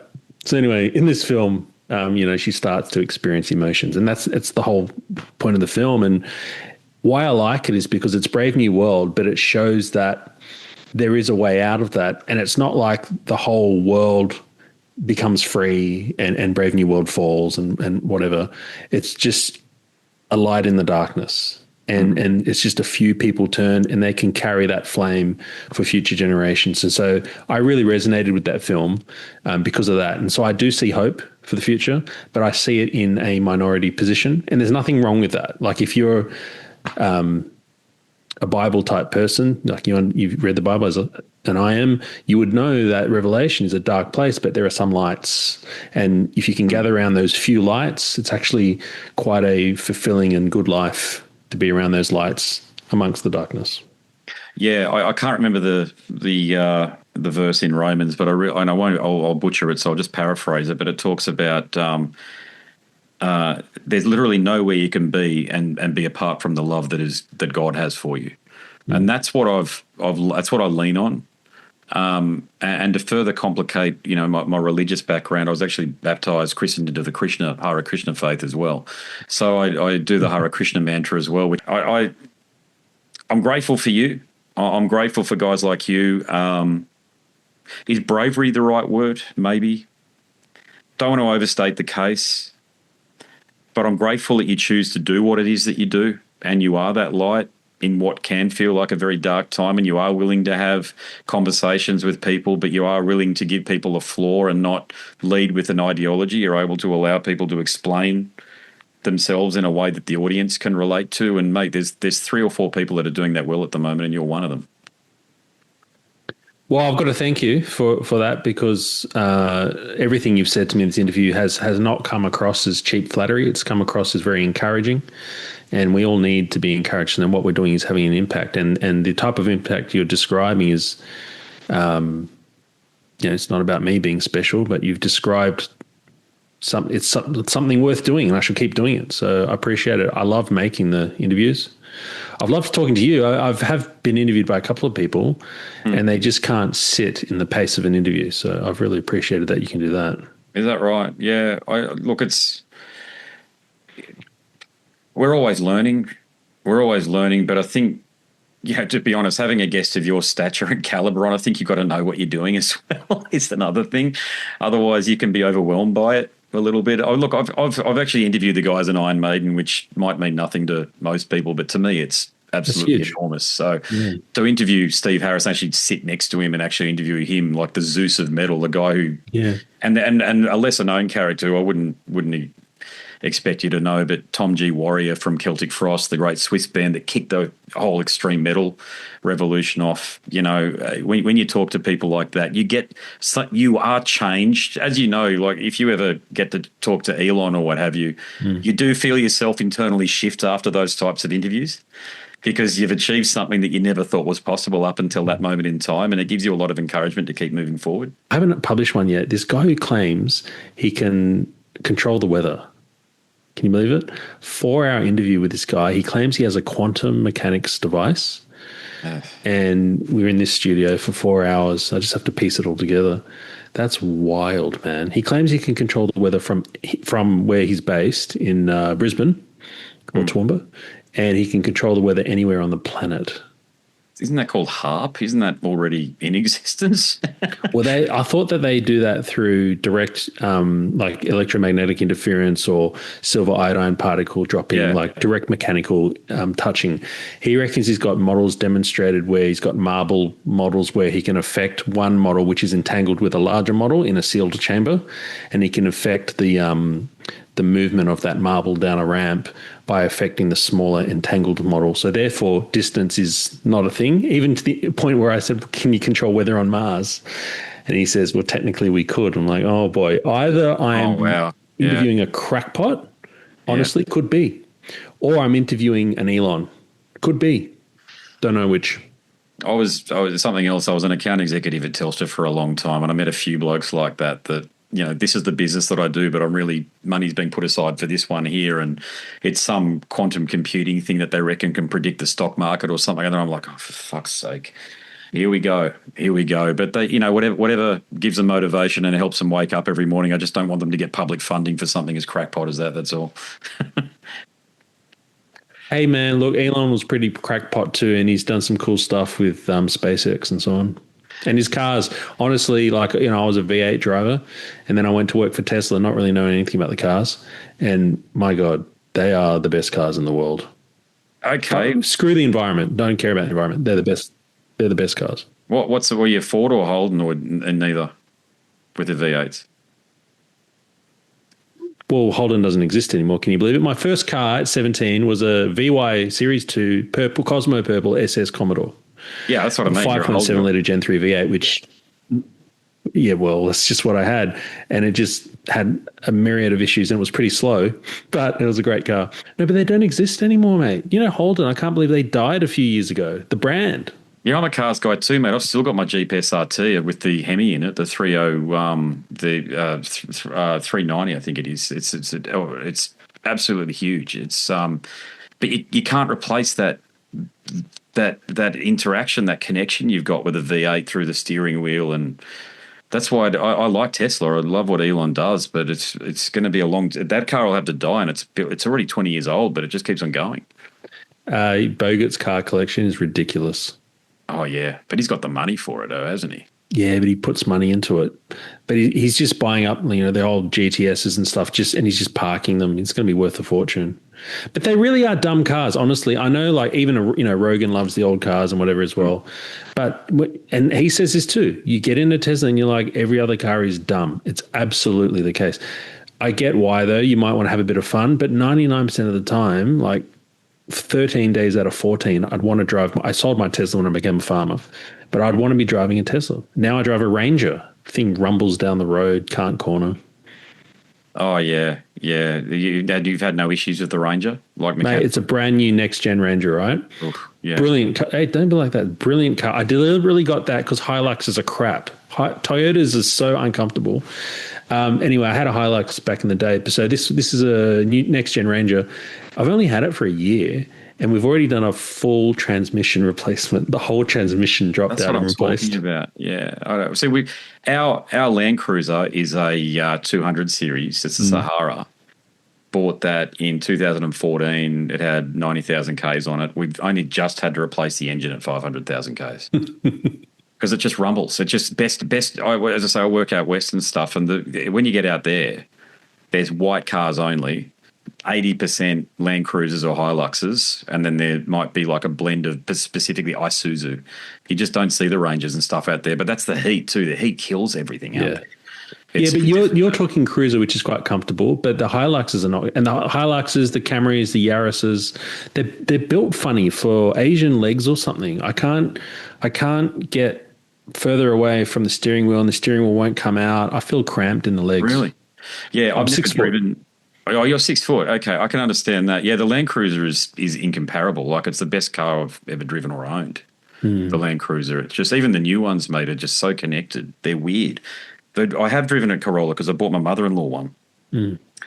And the difference between driving a Land Cruiser and a Corolla is that. Now, I know you've just dissed the Corolla, but I'm talking about Yaris. I was ditching the Yaris. Yaris, sorry, was it? Yeah, but the engineering makes it so the difference between the two is like that. It's nothing. It's weird. I don't know how Toyota engineers do it. Okay. You feel what do you call the media systems are crap. When I had my Tesla, I used to rent it out because I couldn't really afford a Tesla, but I bought it and I rented it out and people would hire it. Toyota Melbourne used to rent it out for about 3 weeks at a time, twice a year. And they used to take it down to Toyota headquarters in Port Melbourne and they'd park it and they would just play with the entertainment screen for 3 weeks. The designers, the engineers. Oh, they're trying to reverse engineer it, are they? Probably, but they were using my car to do it. Oh, wow. In Melbourne. So, yeah, they need to fix their entertainment systems. They're so clunky in Toyota. I absolutely agree with you. The CarPlay system, I say to my wife when she calls me, it's like talking to her at the end of a cave, at the end of another cave. It's dodgy as shit. I just press. The best entertainment system you're ever going to have is having this on a thing at the front of you, like I've got in my Jeep, and then you've got your phone there. I thought that until I drove a Tesla, man. But it's the best. The Tesla, it's Spotify and all that built in, maps, their own maps built in. I prefer using that over CarPlay or Android Auto. I'm a Tesla fanboy now. I'll get there, but I'm still holding on to. We've got the two V8s, and the wife's got a RAV4. The Jeep is my band van. I've got to get a bar for it because it's so dark where I'm driving to at night. Sometimes I drive out to the ranges and stuff, and I've got to play out there for. There's people who have loads of money, have these big properties and get pissed with their mates, 100 people or whatever. So you drive out there and I call it Yowie country. And you play for the Yowies. Yeah. Well, actually, I want to digress for a moment. Sorry, I want to. Yowies. Do you believe in Yowies? Isn't that just the Australian Bigfoot equivalent? Yes. Yeah. What kind of a question is that? Do you believe in Yowies? It's like, maybe. Depends. You got evidence? Well, got first-hand testimony and lots of it from truckers and blokes that have driven through the Pilbara, and the types of interactions that they've had are very normal. Like they're driving along and then they see something walking across the road, and or it's picking on roadkill or whatever. And these are guys that you wouldn't say would call up. And there's a couple of Australian Yowie researchers. The reason I mention it, I bushwalk a lot, and Ormo, around Yatala, Ormo area, I don't know whether you know their area, but Kingsholm. Yeah. Okay, so you're in the Great Dividing Ranges, of course. You're sort of going up into there. It's not that there are more Yowies there, but there's been more recorded Yowie recording sightings where I'm bushwalking. I've seen no evidence of it. So Yowie's just like a Bigfoot, right? Walking on two legs. Yeah, correct. Yeah. There's a reason why these myths persist across geographics and cultures, right? And so that leads me to believe, is it just a human tendency to misclassify things that they see? How can Bigfoot and Yowie and all of that all not be real or all be real? It seems odd. Here's what I think, Matt. I think the people that have seen it believe what they've seen, like the alien people. I have seen a UAP in the sky. I took a photo of it, so I've got photographic evidence of it. God knows what it was. And I saw one even as recently out west when I was out there a month ago. I took a photo of it. The only reason I know is because I'm taking a photo of someone. I'm like, what the hell is that light in the sky? And it's like this fluorescent thing it's way too far away. The distance, you can still perceive distance. And I've caught the same thing here, and I've caught it out west as well. I don't know what the hell they are. I know I've caught something, but I'm not going to go to conclusion status. And I do listen to a lot of these. The Yowie ones fascinate me. Sorry, I'll just stay on the Yowie topic more than the UAP ones, because the Yowie one is uniquely Australian, and the Yowie or the Bunyip does have uniquely Australian characteristics. The tall one, the interactions seem to be almost more human-like than, say, the North American Bigfoot ones. Mm. People talk about being able to interact with them and almost make friends with them, particularly children. Adults are coming out and saying, when I was a kid, I was friends with one of they grew up out the back of Toowoomba or wherever it might have been, or up north at Bundy or something like that. And we assumed imaginary when kids say that. Yowie friends. What does it matter though? Like, Rogan's all over it too with the UAPs and stuff. Why? Like, who cares? I got more important stuff. Maybe a diversion. It's just interesting. But why are we interested in it though? That's the other thing. I'm interested in it. That's all. And it's not sponsored by anything. Like, if I never get to the bottom of it, never find out the truth, I could care less. I just find it interesting.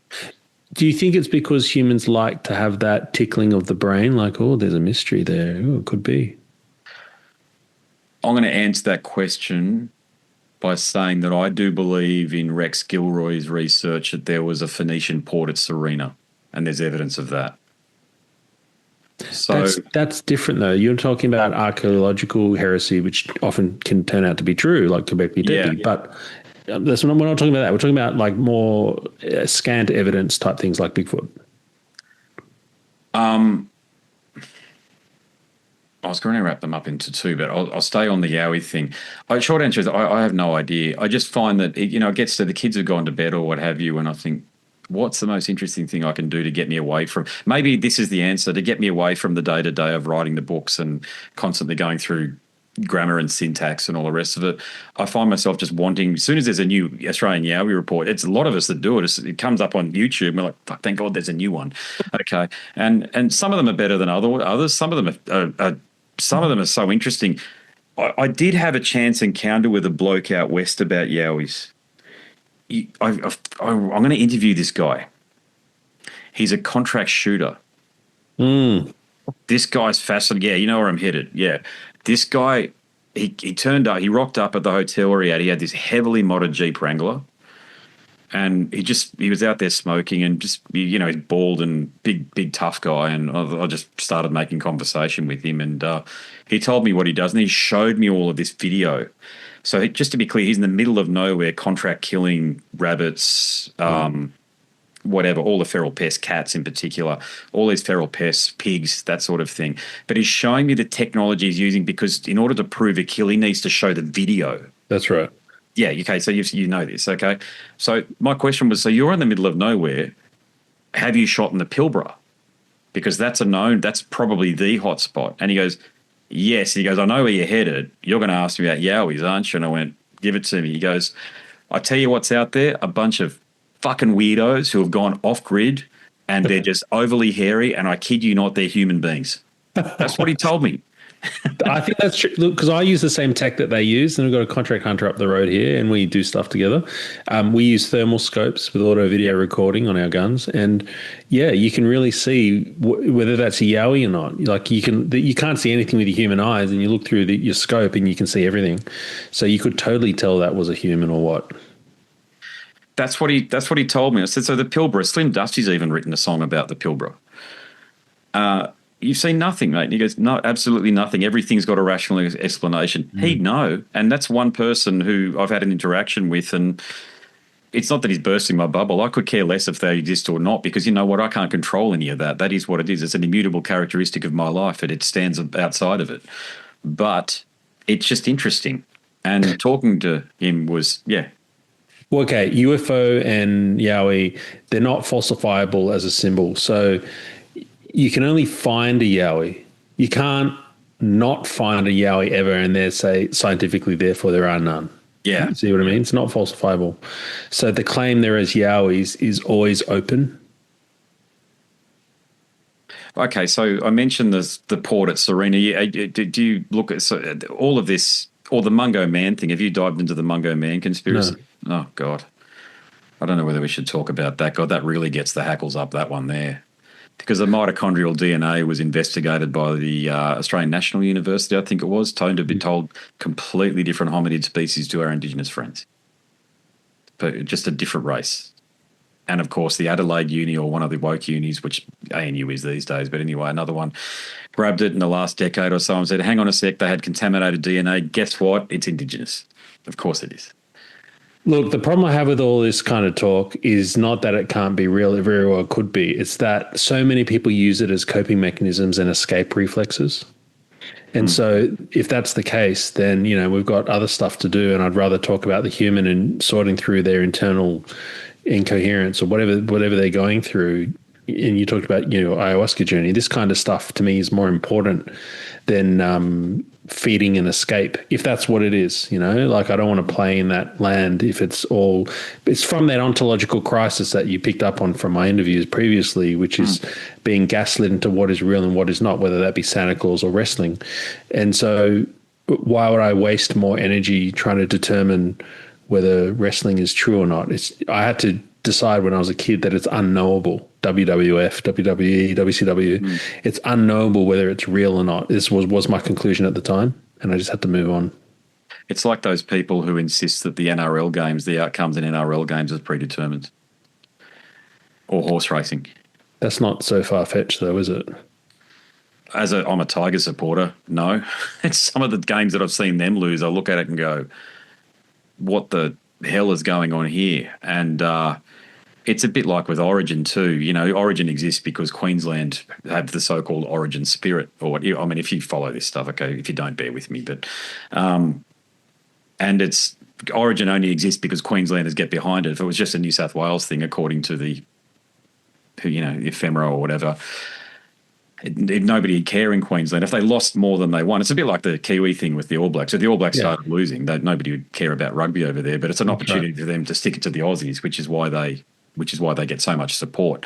And I've had a number of conversations with my when I say friends from South Africa, people that I meet from South Africa, and I've explained that I think the best thing that could happen to you guys is the Springboks lose every game till Kingdom Come, because then maybe you'd actually start focusing on some of the real issues in your country instead of the escapism of watching the Springboks win. You've nailed it.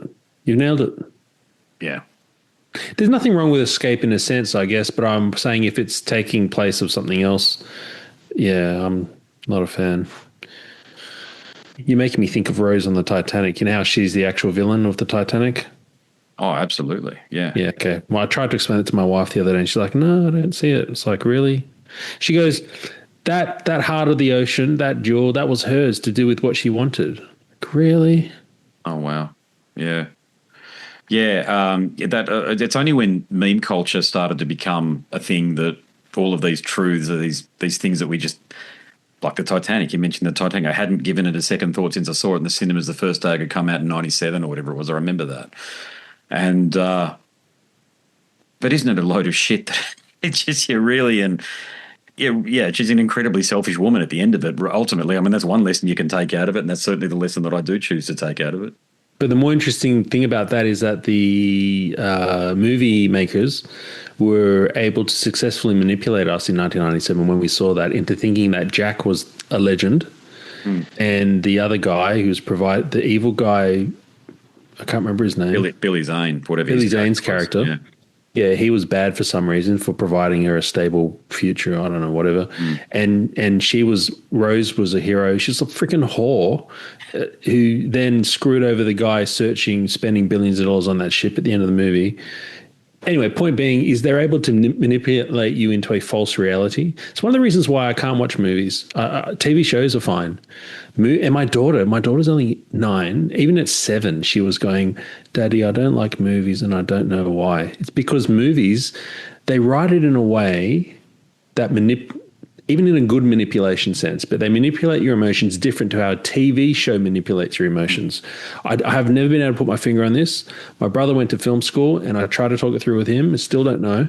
But there's a pacing in a movie that's different from even a 10-episode TV show that I can't put my finger on. I agree. I've studied screenwriting and we watched things like Dexter, stuff that I'd never normally watch, but we watched it in the Ip Man Kung Fu, or Tai Chi actually, in his case there. And it was specifically for the purposes of unraveling the instruments of film and series and the like. And after that, it just ruined series and films for me because you can see where there's something your daughter intuitively sees. I finally learned at an academic level. And it just ruined them. And I wasn't a big movie goer or what have you. I never needed the escapism. The single exclusion to that is sci-fi. And I'm enamored with the Blade Runner story. And the whole idea about whether or not he's a replicant or not, the Harrison Ford's character, or you understand that. Okay, so you get that. But the second one, I was so impressed with Ryan Gosling. This is why I was impressed with that film. The storyline's great, very, very good. But I was so impressed that Ryan Gosling used another film, a film called Drive, as his live audition for Blade Runner. That's how seriously he took that film. In the same way that I appreciate musicians, like the actual art of doing it, studying, spending tens of hours, thousands of hours, perfecting something that in these extreme metal musicians' case, you're only going to do in front of a couple of hundred people. He did it on a much grander scale, Ryan Gosling, and I think that's what endears me to the second Blade Runner film. Great storyline, but the fact that he personally knew that he couldn't stuff that up, and his performance in it is just so...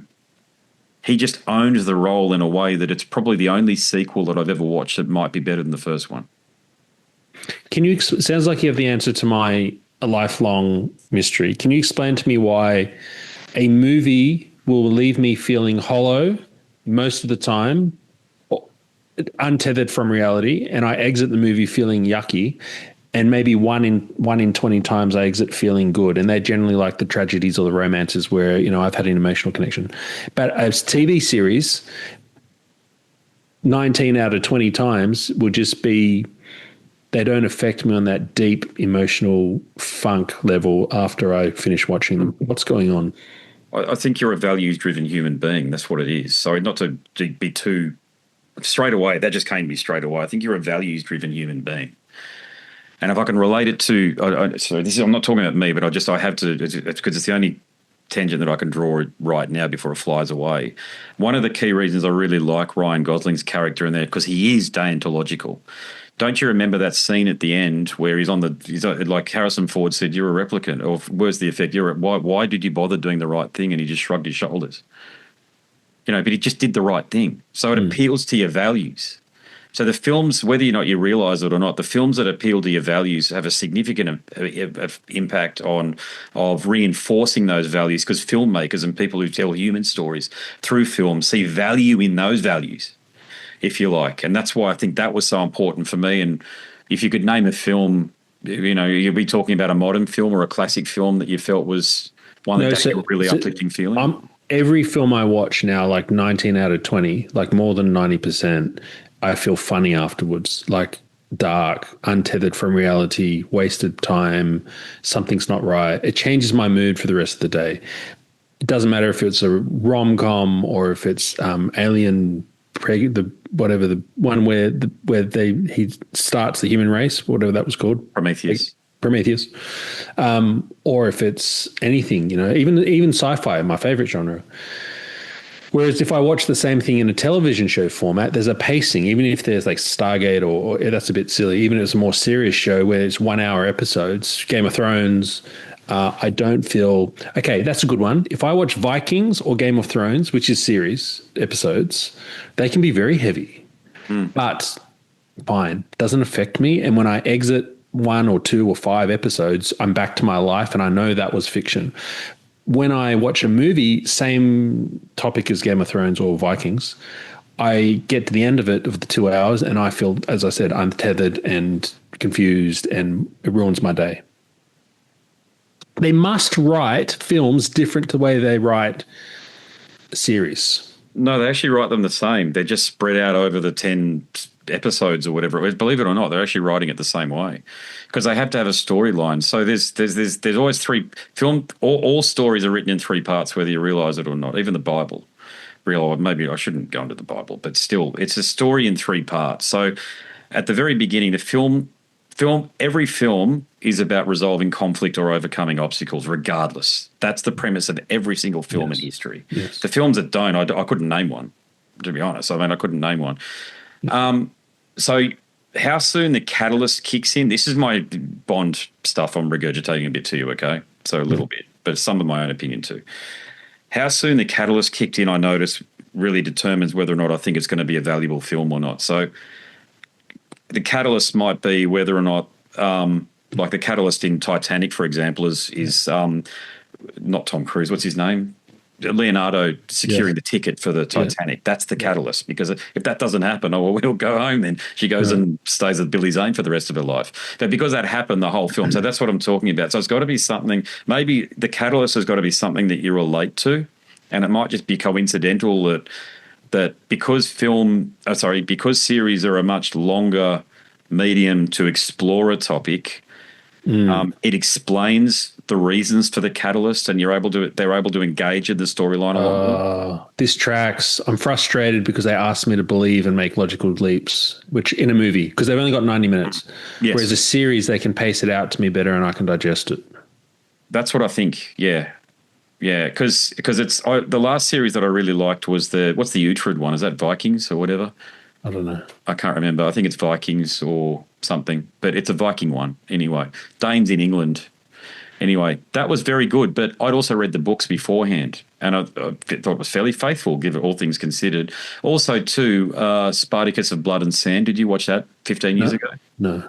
Oh, that was excellent. Jesus, that was good, mate. Oh, wow. That was highly. If you're a series guy, extraordinary violence done in context of the times. They're gladiators. That's a movie or a series? A series. Spartacus. Yeah, so he's captured and, spoils of war, captured, forced into the gladiatorial arena.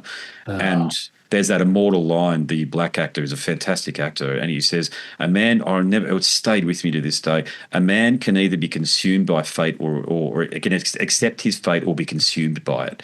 And I thought, oh, wow. When you've got script writers who put that sort of stuff in there, they're in touch with something beyond. And, yeah.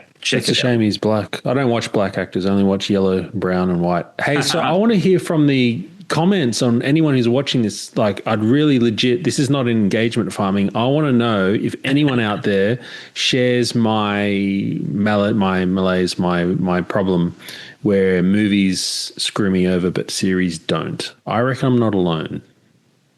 Oh, I think I'm actually with you, which is why the amount of films that I tell you what, since I swapped to, I gave up on Netflix because it's just propaganda, and Stan and all the rest of it are near as bad. Tubi, have you got Tubi, the streaming service?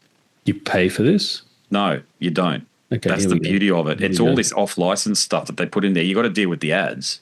Oh, I thought it was like Flickstore. Okay. No, you got to deal with the ads, but you're watching stuff that is made by independent directors outside of Hollywood. Oh, legend. Yeah. So honestly, Tubi is the place to go to. And the you talk about it's an overused term, but gritty. Talk about some of the gangland stuff that they've had on there. It plays out. You're like, that's actually it. It's not this sanitized version with Cuba Gooding Jr. or whoever it was that was in Boys in the Hood or what have you, not that bullshit. It was some of the stuff they put down and the reasons that they give to why violence in gangland violence happens and why gangs are so attractive in East LA and south of central Chicago, all of this sort of stuff. It really goes into it if that's your proclivity. And you just I find myself after that, it's tough to stay with it. It's like reading the Iliad or something. Yeah. It's tough to stay with it, but you're rewarded for doing so. Okay. And I have a feeling you might be fatigued with modern filmmaking given the Hollywood effect, like the Bella Ramsey thing. I mean, this stuff is insidious, right? Yeah, but I'm not tired of fatigued of modern series. But did you watch Stranger Things? I had to stop because it was freaking me out too much when I was not watching it. Like, oh, really? It's really dark where I live.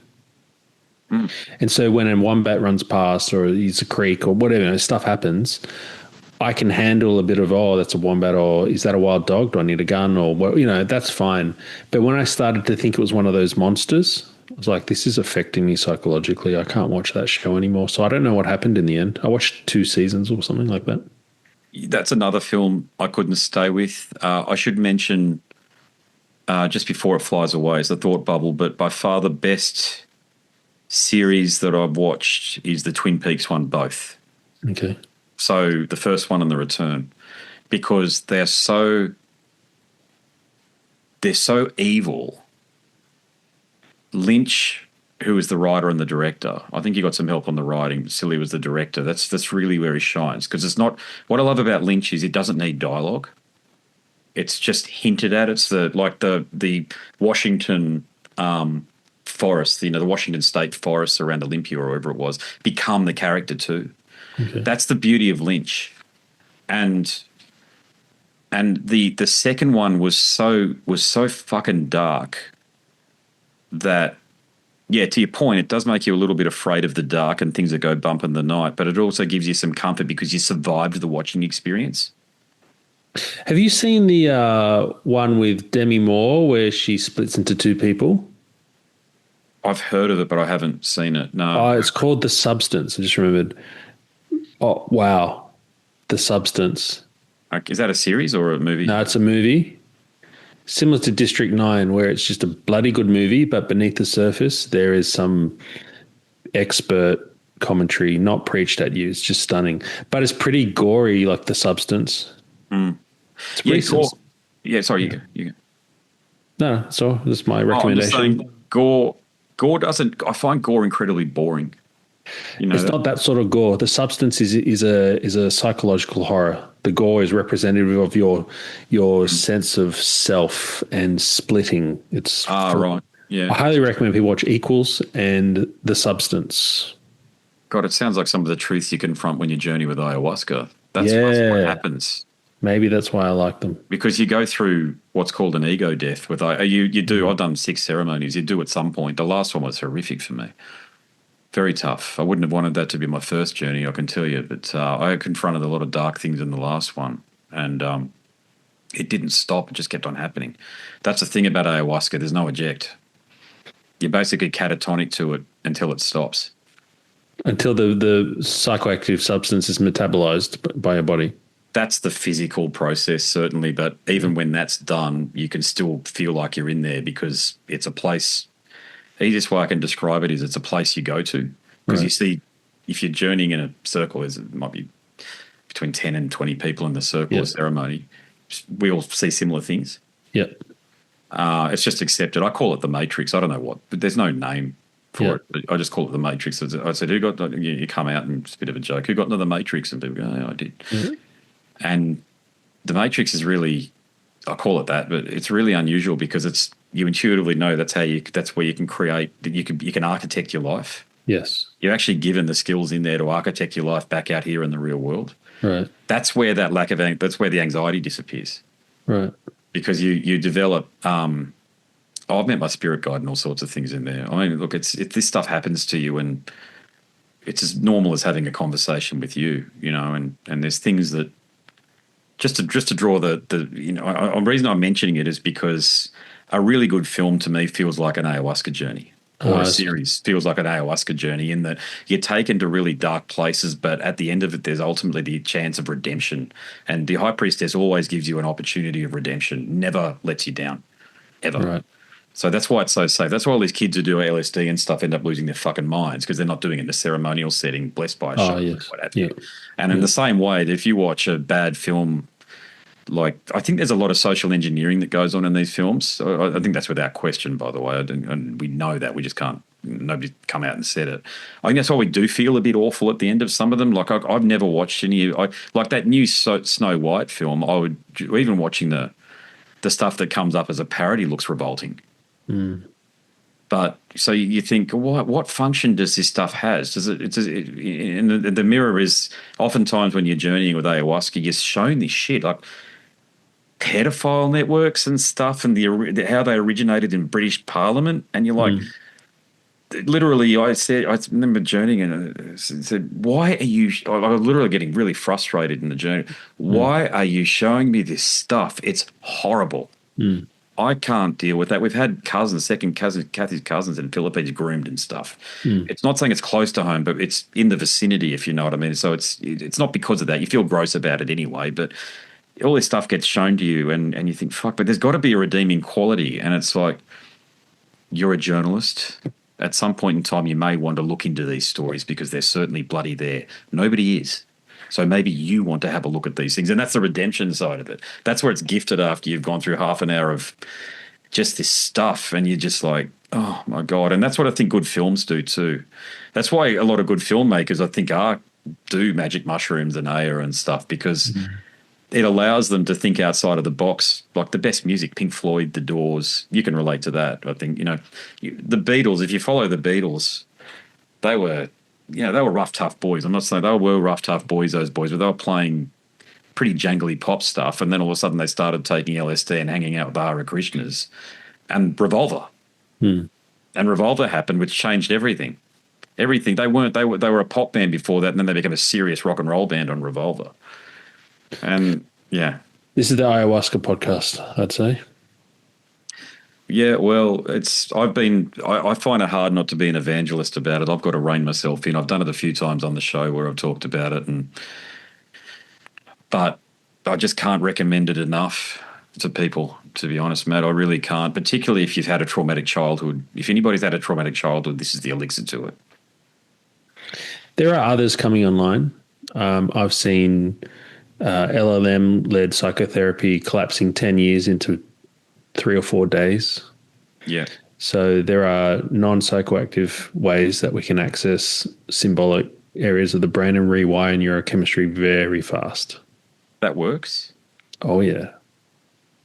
Yeah, I've tried NLP and it did absolutely nothing, and I probably didn't stick with it. It's probably on me, to be honest, but still, you got to engage with it. So LLMs are good because they're like an ayahuasca journey in that an LLM, the way they're designed is they're basically mirrors with dress-ups. People don't realize. So if you think about, from what I understand from drug trips, there's an element of mirror to it where you're looking in the mirror, really, and you're seeing things. Whereas NLP, psychotherapy, therapist-led stuff and healing stuff is often led by someone. But you really don't want to be led. You want to be nudged and held and guided, but you really need to feel, see, experience what's on the inside, whether that's brokenness or good stuff. And LLMs are uniquely created to be able to do that if you can align them enough. You can train them to be a proper psychotherapeutic mirror. Have you've tried it, obviously? Yeah, I'm building instances of it, and I've rolled it out. I've got some alpha testers working very, very well. But there's a guy on Twitter called, I think, Homath, and he's created his own version. He's more advanced than I am, called Selfmax, and he uses, again, LLMs to create these psychotherapeutic mirrors with enough alignment built into the models to have that guidance aspect to it. But it enables people to stare into the abyss and have the abyss stare back and thereby be changed, that old chestnut. So that's a unique use of the LLM technology that people aren't, well, they're just starting to, I guess, if this guy on Twitter, he sells access to it. I should really sign up to it and have a look what he's doing. So that's interesting because that's a non-drug way to, I mean, this is always the case. Like throughout human history, we have technology that comes along and supplants, not always replaces, but, you know, can supplant something that's always been done in a traditional context, whether that be antibiotics and whatever. I mean, you think it'd say Jesus healing the lepers, right? Say that actually happened. Well, antibiotics are pretty good at that too. Yes. Yeah. Well, I've tried to engage the guys at Trinity on this. I've got to, for obvious reasons, I've got to be, you know, mindful about how I do it. But I have advocated for understanding the role of clinical use of psychotherapy in relation to theology. Like, you know, how can you incorporate these things into a vibrant and bright Christian life? And of course, there's a lot of resistance to it because it's seen as satanic or whatever. By even secular Western clinical psychotherapy? In the church I'm talking about like so one of the subjects I did was psychology and theology. And it was okay, so if the regular Christian is going through a divorce or what have you and isn't finding God is enough, how do you direct them to receive appropriate psychotherapy care, and that was psychological, I should say, therapy? And so we tussled with that and had to go through that process there. And I noticed that it was an ideal opportunity to start exploring psychoactive tools, if you like, because they're clinically proven to work. They do work because a lot of these guys who come back from Afghanistan and stuff are on trials with it.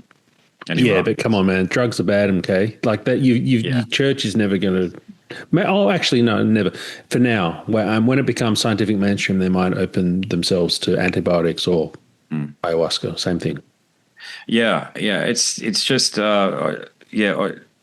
I'd like to explore a lot more what you're talking about there. I'm always interested in improving intellectual performance is probably the way to describe it, because I feel like you can never resolve everything, but I feel like any of the stuff that I had to deal with from childhood trauma or what have you, I've done a lot of that through my ayahuasca journeys. Great. Because you feel it release. Well, exactly. You may already be doing it, though, through an ancient technique of that. And you, of course, you measure by the fruit. Like you've talked about how certain things are just dropped off you. Yes. So obviously, you know, fruit's there. I would not say you would need this LLM therapy that I'm designing. It's for people who are not able to look in the mirror, and this will force them to. Yeah, it's all of these things. What I find, Matt, is that when you ask questions of people or put them in a situation with challenges the core of their ego, I think it's the best way to describe it, or their persona. My mother's a really good example of that, you know, because she's very she has sociopathic tendencies, okay? So very challenging when I was growing up. She was always right, in other words. You could never be wrong, and played favourites. And very challenging environment to grow up, and to the point where I put myself into boarding school. Okay. And my grandparents were paying for it, so I was able to. I knew I had that as an out, as something that I could do. But she's still the same person now that she was when I was a kid. She's 70, whatever she is, but she has not changed an iota. So all of that lived experience has not had any impact on her psyche. That's a better word whatsoever, including not speaking to me for God years, you know, almost a decade there or what have you. You know, it doesn't seem to impact some people. So, but a lot of those people then, like my mother, and she was a deputy principal and a religious education coordinator as well, I might add, in the Catholic system. In other words, she had an important role. So it was a leadership role is what I'm saying.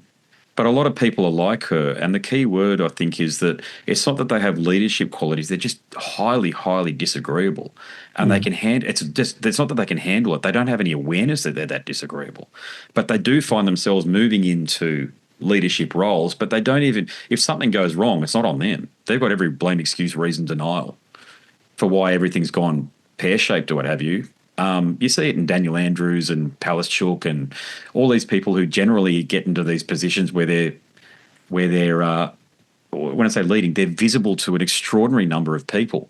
But these are the people I notice that need to be talking to you about this LLM, what you're mentioning, especially ayahuasca too. But mate, you wouldn't get them anywhere near a ceremony. Same as they wouldn't go near what I'm making because by definition they've built a very high functioning simulation that they live in. So true. That's a good way of putting it. That's an excellent way of putting it.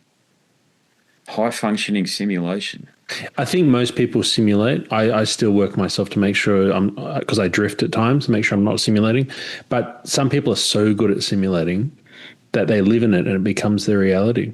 That's why I think Dan Andrews absolutely, he's not at home thinking how am I going to destroy people's lives by locking them down longest in the world. No, I think he gaslit himself just like he gaslit all of us. You've talked about, in other podcasts I'm talking about, you talked about this ontological abuse, and I think I can relate to what you were talking about there. And I had no plan on bringing this up. We're just talking about it because we're talking about things now. But it was if you don't, I feel like if I can draw this comparison again between you and I, if I can even, if I can be, I'm pretty modest, but I just want to put us into the same basket just for this one thing here. We've allowed ourselves to be challenged, is what I'm saying, is what I'm trying to say. But we allow ourselves to be challenged. You've got to be vulnerable first and foremost, which means that you've also got to, it's not about acknowledging when you're wrong. You want to be wrong in order to be right eventually at some point. And when I look at these people like my parents and Daniel Andrews and Palachuk or what have you, there's just none of that fucking there at all. You can't reason with those people. So a lot of the people that go to ayahuasca things, you have a lot in common with them, and they're not hippies at all. They're regular people. They might be fireys, or we've had I should say which team he's from, but an AFL player up doing it, and he's a prominent player too. Have I interviewed him? Are you talking about? No, okay. No, I know nothing about AFL, I've got to say. So I was getting along great guns with this guy, and I said, by the way, what are you doing? He goes, oh, I'm this and that. And I'm like, oh, okay. Sorry. If it was NRL or the Wallabies, a different story, but NRL in particular, I'd know. But my point is that the guys like, he was telling me that his wife's suffering through terrible postnatal depression, and he's really seeking some outlet in order to understand her and her predicament. And he's doing everything that he can because he loves her, and he's trying to do the right thing. He's trying to solve a problem, if you like. But it's all these people that are open to these things already that go and, so they're open to being fixed, so they go and get fixed, is my point, the long way of making it. And then other people, like who I mentioned, my own family included, if you put them anywhere near what you're talking about, or especially ayahuasca, remember I told my mother that I was doing it, she's like, this sort of thing. And it's like, I just did it to see the reaction. I didn't do it because I cared what she thinks or whatever. I just wanted to see what the reaction was. But it's interesting that the people who really need it will never do it, will never voluntarily do it. Not everyone can look in the mirror, mate. That's what I mean by looking in the mirror. I don't mean look in the mirror. I mean, look at themselves. They can't. They just. You're right. You're right in when you say it's not a modesty thing or a pride thing. When you say that, we do.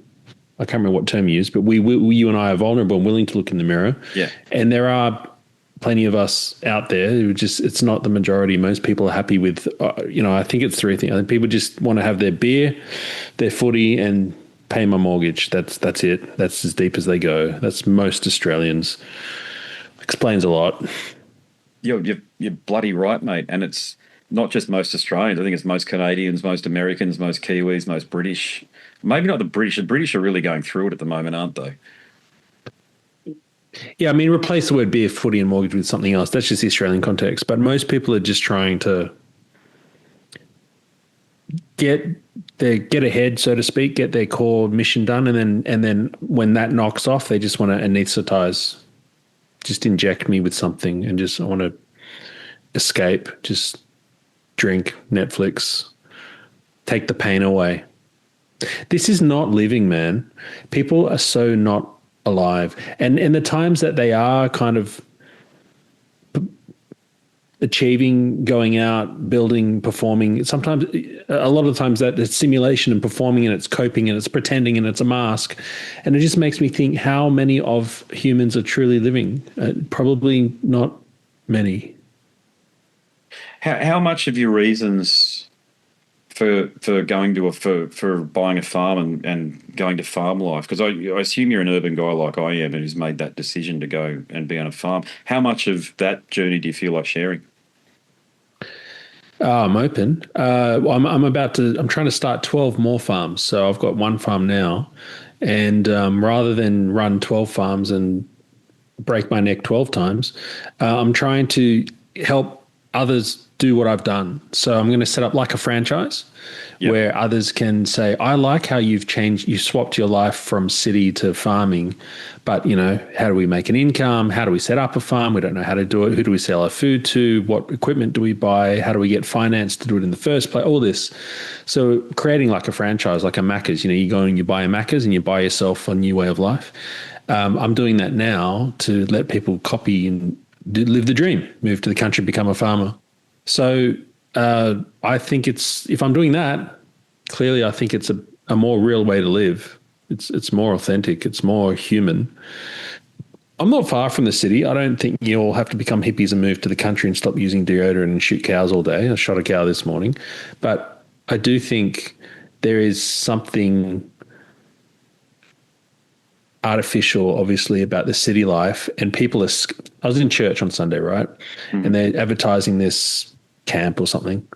And so on the screen, it's like hustle and bustle, beeping the horns, and isn't life stressful? And then they cut to a guy walking through the forest, and the sun's filtering through, and the birds are chirping, and it's quiet, and you hear the wind rustling. He takes a deep breath, and it's like, breathe, church camp in 4 weeks. And I turned to my wife and I said, that's like this afternoon. Like that's our house, And I thought, you forget just how normal it is to live in the farm environment, like what in that second part of that clip. We've been living it now for a couple of years. You adapt to it so naturally, and it feels so unnatural to go back to the first half of that clip, living in bloody Parramatta, that I think that's indicative that the natural state of humans is in the disconnect of being, I don't know if it's rural or on a farm or on land or with a view, or I don't know what it is, but being disconnected is very human. Yes. Parramatta, yeah. I mean, that's a hell of a place to have to live, though, isn't it? And a hell of a comparison to rural Victoria compared to Parramatta. They're like worlds apart. So that's a hell of a journey, though, isn't it? It's a big, big jump. I grew up in looking at the Centrepoint Tower in Waterloo before the buildings went up. And I was, did my HSC in a little apartment. You go downstairs and it's just concrete. And I slowly became more suburban and eventually ended up rural. Did you go to grammar, did you, or high, Sydney High? No. I was driving out to Bankstown to a school out there, Bankstown Grammar School. It's nothing special. Oh, right. Okay. Yeah. Yeah, fair enough. Yeah. No, I spent enough time in Parramatta to know what that place is bloody like. Yeah, so it's I don't know. It's almost a. I call it, back in the 90s or so when I was living in Sydney, I'd call it like a social experiment. I haven't been back for a while. I don't know what Parramatta's like now. Well, I wouldn't have a clue. I haven't been back there in decades. Yeah, but I just remember what it was bloody like. Yeah, and it was. It oscillated. It could be quite tranquil, and there's the convict architecture there, like the bridge there near where the old David Jones was. That's how long ago it was for me, or Grace Brothers or whatever it was that was there on the northern side. But other times it could be just the threat of violence. Yeah. Well, the houses in Mount Druitt and Penrith, they're all very expensive now. So I can't believe it. Mount Druitt is expensive. What? Yeah, well, I can't understand that. I mean, that's a lower socioeconomic area by everything else except for the real estate price then. I mean, it's not like people change overnight. Yeah, that's true. There's been a lot of gentrification, I think, along that corridor out through the Hills District and down towards Penrith.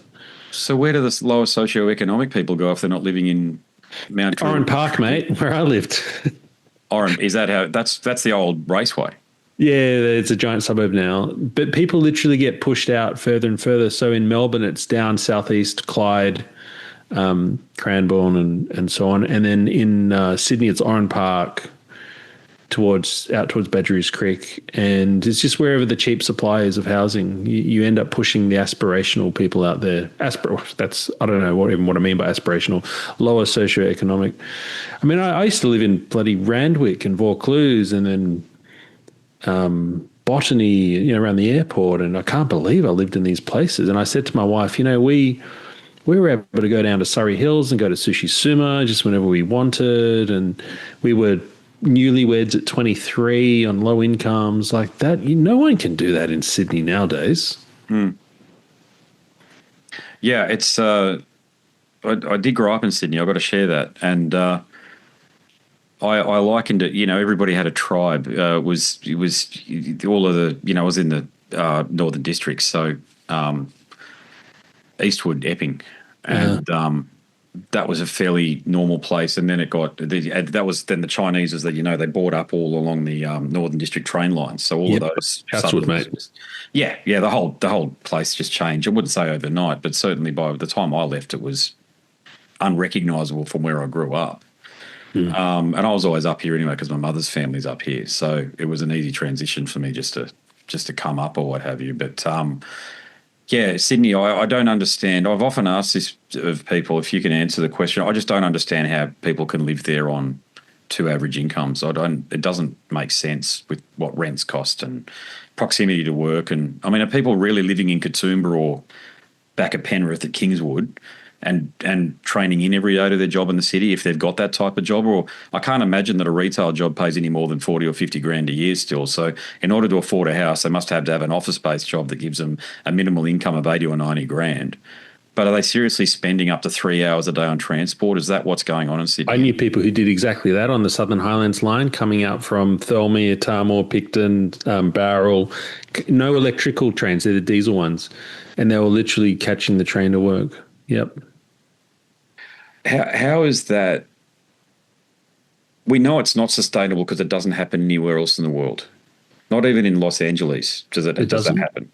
I don't know what the facts are. I dived into it a little bit because I tried to understand where Sydney was headed, because it can't go any further north, south, east or west because it's surrounded. It's on the Cumberland Plateau there. So it's a bit like the Gold Coast. So if you know anything about the Gold Coast, where do you go? There's the ocean, and then there's the Great Dividing Range, and then you hit Brisbane, and then you hit Tweed Head. So where the hell do you go? So Sydney's southwest. So they've expanded out towards Oran Park, and then now they've expanded west towards the Warragama Dam. So all of the Kemps Creek and the Oaks and past Camden and stuff. And then, of course, you can keep expanding south along the M5 down towards Picton, Thirlmere, Bowral. So you definitely can. And in Melbourne, they've done the same thing, expanding north into Melton. Not Melton, can't remember the name, but north along the main motorway that goes back to Sydney. So you can, but you just end up having more and more people on that artery trying to get into jobs. Because that's what's happened here, because people move up from God knows where these days. There's a lot of Kiwis, a lot of everybody from elsewhere. And they live in the Sunshine Coast, for example, at Little Mountain or whatever it is there. What are they, Aura, the new housing development they got there. I've lived in the Sunshine Coast for years, so I know the area well. I know the vicinity well. And again, they're building out, but again, they're going to buttress the mountains and then the ocean. So you can't really go anywhere else. But people are living there, and they're spending an hour and a half to 2 hours one way driving into Brisbane. My point is, I don't know how that's sustainable to keep families together. And this is the longer point I was making, is that I don't see how. I actually understand why a young couple who are 31, whatever, make a decision not to have children, which I think is very wrong, by the way. I think it's diabolically wrong.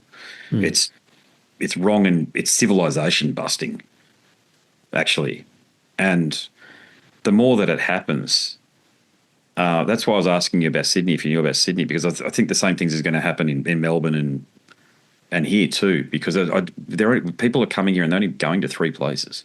They're not going to Bundaberg or Quilpie out west. Quilpie. Maybe we'll be pushed out into those places over the next 50 years. Well, you're doing it, but you're as I said up top, you're a very intelligent guy who can make things happen. Most people are sheep, mate, and they need government services and support around them, someone to tell them what to do. They don't show the initiative and the gusto that you have. And that's what worries me about civilization. If I look at it, we've had it too good for too long. Just to go into that, just to finalise that point, is that too good for too long. We've forgotten how to. It's not even about fighting, mate. It's just about getting the energy to do something a bit different. You know, a Trumpian reaction is coming to Australia, right? Somewhere around 2030. Yeah. 2028, 2030, around there. I thought we were immune to that type of politics, but fill me in. Trumpian. So yes, we are, but look at how the way Pauline's got up. I think we're due for a. If you look at our demographic influx, the fact that you can survey people now, and that's like 75% of Australians believe that we have the immigration's too high, but the media are representing it as that's just 20% of the country who are racist. And I'm out in Moorabbin, which is like Bankstown, like it's, near the city. And I'm asking the waitresses at cafes in the middle of meetings. I'm having an argument with the guy I'm having a meeting with. So I just pull the people over and say, hey, what do you think about the machete ban? We're banning machetes in Victoria. And turns out that all of these, the number one thing that they bring up when I ask them is, we're letting too many people in. Right. So when I say there's a Trumpian moment coming, it won't look like Clive Palmer saying Trumpeter Patriots, but everything has a reaction. This is why we have had certain protest groups rise up and stuff in Melbourne more than other places, is because we had the most oppression. And so we had the most freedom fighters come out of here. So I think something's coming. It's happening around the world, whether it be Meloni in Italy or Argentina or Trump. UK is building. Reform UK is taking off. And I think Australia will see it too, although we'll be fashionably late as always. 2028 at the earliest, I'd say. What do you think of guys like Joel Davis? Who's that? He's that, I suppose you call him a Nazi, a National Socialist guy who's big on Rumble, but he gets a lot of attention on socials. The problem is when you vacate the field on a topic, so I imagine he'd be all for stop the Indians coming in or something like that, right? Oh, of course. He goes way deeper than that, though. Like he's picking fights with Harvey and he's got a white nationalist philosophy because he believes in the anthropological side of things way more than he does of the civilizational side of things. Well, whatever the case, whether he's crazy or not, the fact is we're vacating the field. Someone's going to pick up the flag and say we're letting in too many brown people to this country, too many yellow people like me, right? If most Australians believe that but don't want to say it because it's racist, then the racists are going to pick it up. Pick that flag and wave it. So I wish someone would come out in the reasonable circles and say, yeah, I think our immigration's too high. We're going to cut it in half. And people say, you're racist. And they say, shut the fuck up. Shut up. And we're going to reduce it. And that's it. We need a reasonable person to do that. Otherwise, the bloody neo-Nazis out at the Grampians in Victoria will continue to wave the flag. Did you see them? I saw a post today. They said, don't ban machetes, ban... I can't remember if they said ban niggers, but I think it did. Yeah, it did say. Yeah, don't ban should ban niggers. Yeah. It was a racial. It was an anti-black. It was crossed out in the media thing, but the N and the S were there. You could see, what it said. Yeah, fine. Point is, where's the normal people saying you're dumb to ban machetes? This is not going to solve the problem. Nobody's saying it, so you're letting the socialist idiots say what they say. Fine. Yeah, it's great. You're right. Yeah, there is a vacuum of common sense, but then. It's not that I like Tanya Plibersek at all, but at least she was talking about through her term as Deputy Prime Minister that if you come here, you should respect the values. She actually said that stuff. You can find the quote. It's not a buried thing, but she said that. And I'm thinking, fuck, so if they're seeing it, and that's not like the issue that, the issue that I've got with the left on this one here is anytime you talk about immigration, they yell at you about being a populist. They cannot have that discussion whatsoever. It is totally off the table. It's just, colonialism. You hear the same shit again and again and again from them. It's like, you don't understand. You can have all of these ideological arguments until the cows come home, but if you don't actually deal with the problem, housing affordability because of the volume of people that are coming through and the fraud of inflating GDP through immigration numbers, yet alone, like we've talked about, valuing Western civilization and Western culture. And we know there are whole community groups across Western Sydney that could give less of a shit about Western culture. Mm-hmm. They actively agitate against it. Mm-hmm. Okay. So this is what happens. You get the Miriam, what's her name? Miriam, the Afghani-born Western Australian senator who defected, is now in Sydney. Okay. But she's a Muslim girl. She's got the full-on headscarf on and stuff. Okay, cool. But she's calling herself the Australia First Party or something like that. Oh, okay, cool. Okay, you know the girl I'm talking about, don't you? I'm barely paying attention to Australian politics. Yeah, but you get these people pop. This is the problem. You get these people. They're either empowered by it they seem to be empowered by it on both sides. So my point is the rational people aren't having the debate. So you get these irrational people appearing like this Miriam lady and Joel Davis. And they're at opposite ends of the ideological spectrum, but they're the ones having the fucking debate rather than people in the middle being brave and actually talking about it.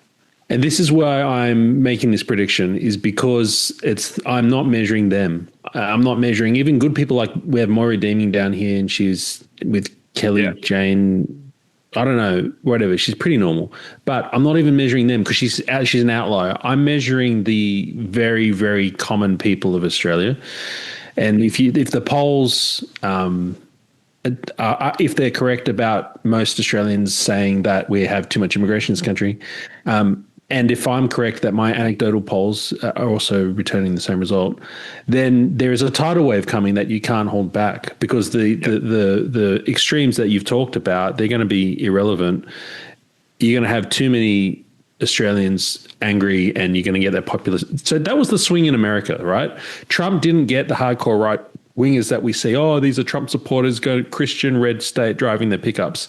There was just way too many normal, everyday, disconnected beer, footy, mortgage Americans who woke up and said, this is shit, Trump. Heaps of people who were voting bloody Biden said, this is shit, Trump. I think we can get the same thing here. Yeah. And they'll be fickle. As I'm saying, they're just going to go, this is shit, we're going to vote for. And they'll do it, and they'll be fickle. And I think US will be as well, because they're not ideologically, or there's not much depth to their position. They're just saying, this is shit. And they will get comfortable again, and they'll fling back to the left, but we will get a reaction. Well, okay, so I'm not predicting anything, but Peter Credlin stands out as somebody who would be able to have that sort of force, but has that sort of force of will to be able to make that happen. So it'll be a Peter Credlin type character that emerges. I'm talking about someone who's able to, like, there's no flies on them. They're able to just be direct and say what they're like. Trump. Just have the conversation, step away, let everybody else argue about it. Be the center of the debate, but not actually be in the debate at all, like what Trump is. So it has to take a character. I just thought, because we didn't have a frontier culture, the reason why I didn't think we were going to get Trumpianism here is because we don't have a frontier culture. Like, we've got a pioneer culture, but that's, the person that a stranger or someone that I'm yet to meet is a friend that I'm yet to have, as opposed to the US, which is someone who I don't know could legitimately be trying to kill me, because that's what frontier culture is all about. Plus, they also went through a civil war and we haven't. Okay. Keep in mind, you're describing the character which this momentum coalesces into, and they become a lightning rod. That's really hard to predict who that will be and what shape that will take. So I'm more saying the Trumpian factor, you've got the electrical storm building, and it's going to coalesce. The mainstream can't coalesce in Joel Davis. They're going to coalesce into something or someone. I don't know who that is, but they're coming. Yeah, I get you. Yeah, I thought for a long time I might be Jacinta, actually, but I'm not so sure anymore. Not beginning with the end in mind or going into solution mode. It just, you look at the political landscape as it is at the moment, they're all pretty bloody hopeless. Mm-hmm. It's got to be said. Like, this is why I liked Howard so much, because he understood that you had to show people what was within their best interest as opposed to respond with populism, like what they did in Queensland. Yeah. I don't think Howard eschewed populism, mate. No, that's what I'm saying. He didn't. No, sorry, I didn't make my point correctly then. No, he didn't. No, he led people by showing them that this is actually good for you, even if you don't like it, I'm going to prove it to you. Whereas the populism, as what we've seen with the Labor government here, federally free 20% off HEX or whatever it is. In Queensland, there was 50 cents, literally 50 cents public like rail fares. Like the electorate who votes for that is so stupid they don't understand that they're picking up the tab at some point. That's what I can't understand, is that they get into this pork barrel and they're like, oh, I get this shit for free. There's nothing's for free. We've all got to pick it up at some point. It just depends on who picks it up. But at the time we pick it up. I just can't understand how people are, how they fall for that shit and want to take selfies with fucking Stephen Miles as he's pouring beers in the paddo in his Queensland fucking jersey like it means anything. Gee, you're getting angry about your Queensland pollies. You know who started the rot of entitlement? It was little Johnny Howard. Anyway, let's move on. I like Howard because I like leaders who look like stodgy old uncles and wear cardigans because they're not in it for the valor or the glory. You know, who's that governor of Newsom? He's the worst around, but he's just the other side of it. This is true of Howard that you say. He didn't seem to be in for the glory, but he was very manipulative. Compare him to, say, Tony Abbott, much less manipulative. Even now, when you hear interviews, when they talk, Howard is all about the numbers and what can be done and what can be manipulated through, even though he thinks it's doing the best for the country. Abbott is more deontological. He's more driven. Howard is more utilitarian. He's more teleological. Yeah. I like the point you observed with one of your guests too, that Howard I'm not talking about back in the day, but recently, I think it was at a head. You did. I just want to digress from it. You did a really good job with what you tried to do with the election night thing that you did when Albanese got in the first time around. I know you had some technical issues that night. But that was a fantastic interrogation of what was going on and the people you had on the panel, and getting who's the Western Australian Italian chick she's a very good speaker. She's on Sky occasionally. You had her on with a mobile phone. I can't remember. We had a few on. We had the bloody Stepmates boys who do Pauline Hanson's cartoons. We beat Sky News that night. It was incredible. I thought after that you were going to become a network. I thought that's because I didn't know anything. I just knew I liked watching you. I thought that's the trajectory that you were on. You were going to become a competing network to Sky. Would love to, but we just weren't successful enough at the end of the day. We beat them that night, but overall, I know people who know some of the high people in Sky. There's deals that they do there to fund. It's all about money at the end of the day. The way they fund that, they could make losses in terms of viewership for years and they're fine. Yeah. We just couldn't get enough money to keep going. I had staff that was kind of at our peak and we ended up firing them and just ran out of money. Why didn't Sky, just for the record, I've tried to apply for a job at Sky. I didn't even get a look in, by the way. I don't know who the hell they pick there. But why didn't Sky approach you articulate, not just articulate, intelligent, got your head around the issues, can carry on the conversation, understand the nuance enough to carry on a conversation? You'd be much better off than a lot of the people they've got on there. We approached them. We approached Ben Shapiro and Jeremy, and we approached Daily Wire. We went hard, man. We were not prideful. Like, come on, we'd like to be the Australian outfit of whatever. I mean, I wouldn't go to the Daily Wire now, but this is back in 2000, right? 2020. Yeah. So we were just like, come on, we want to make this last, and no one was interested. And I think, the only humble approach is to say we are not what the market wants. So I think, there's a few like you and others, and we have for example, now who funds our server fees and everything is from our locals community. There's not many people there, discernible.locals.com. They're giving us $10 a month or whatever, a whole bunch of them. So, but we're the minority. Most people want the Project, or they want Sky News or the Daily Wire, or Rebel News. I think they're all crap. All these names that I'm throwing out, rubbish, cheap, dopamine hits on either side. Nobody wants to talk up the middle. Yeah, I agree. Yeah, although it is funny seeing Avi getting into the faces of the lefties like he does, especially when they don't know how to handle him because they think he's going to be another Placid Brown person, and yet he's right in their face with a mic. And you see them freak. There's that moment where they're sort of assessing, you know what I mean? Where they're assessing whether or not they can, or even argue with a little brown man, or whether or not they got to stick. He's a right wing person. And then because he's Jewish as well, you can see this. You almost see, is it The Simpsons when Ralph goes through the stages of grief when Lisa rejects him, you can almost see them going that with him, they have no idea how to handle him. And I like his comedic value. I understand that. But yes, Sky, I do subscribe, but I just find myself tuning out. I just feel like I'm watching the right-wing equivalent of CNN. You are. It's built for your parents, mate, for the boomers who want a right-wing equivalent to CNN. That's exactly it. And you know what? I thought that coming up the middle, maybe people want this kind of thing. Turns out, no, the middle wants Kyle and Jackie O.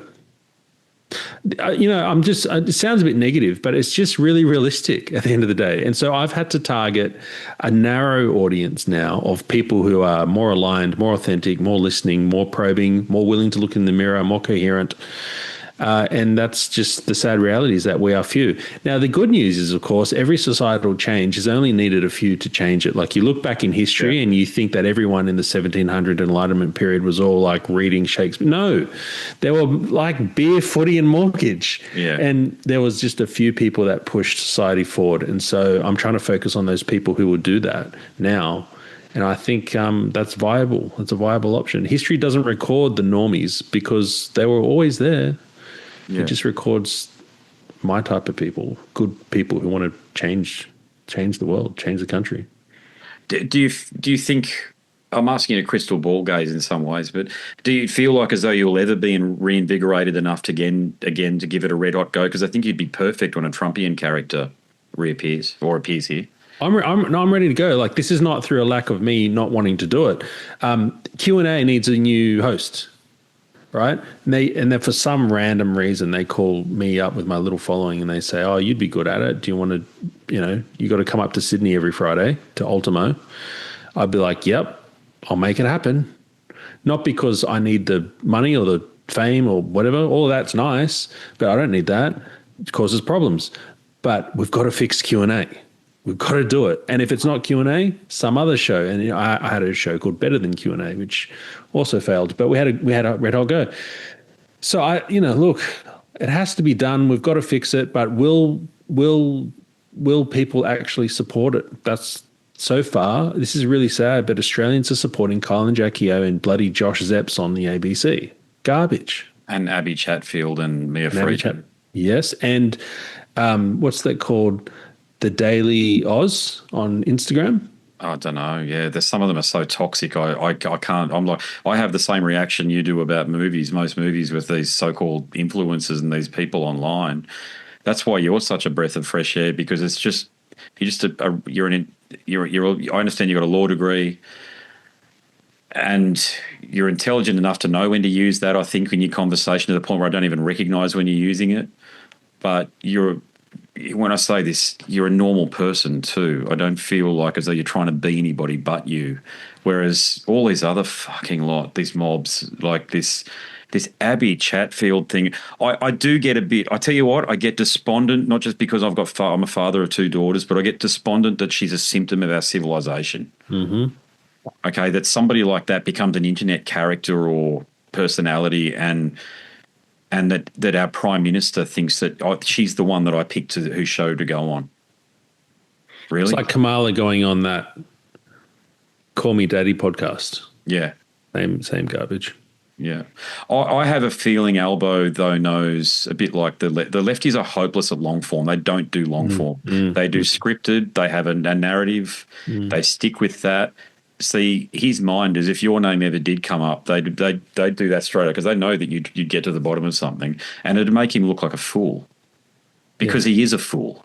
Yeah. Yeah. Well, look, we need Australians to reject this and ask for better media.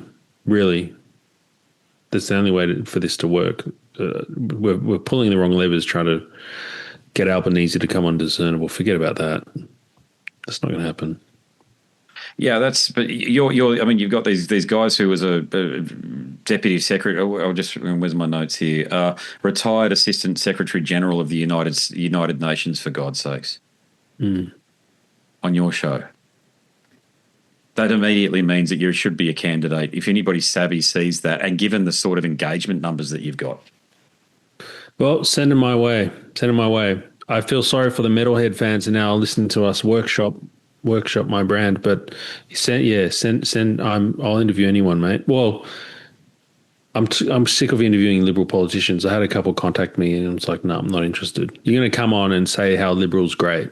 It's not. It's crap. No, it sucks. It's horrible at the moment. And people like me haven't voted Liberal LNP for well over a decade at this point, where we should be their bread and butter. But they don't care. I don't think they Matt, I don't think they care.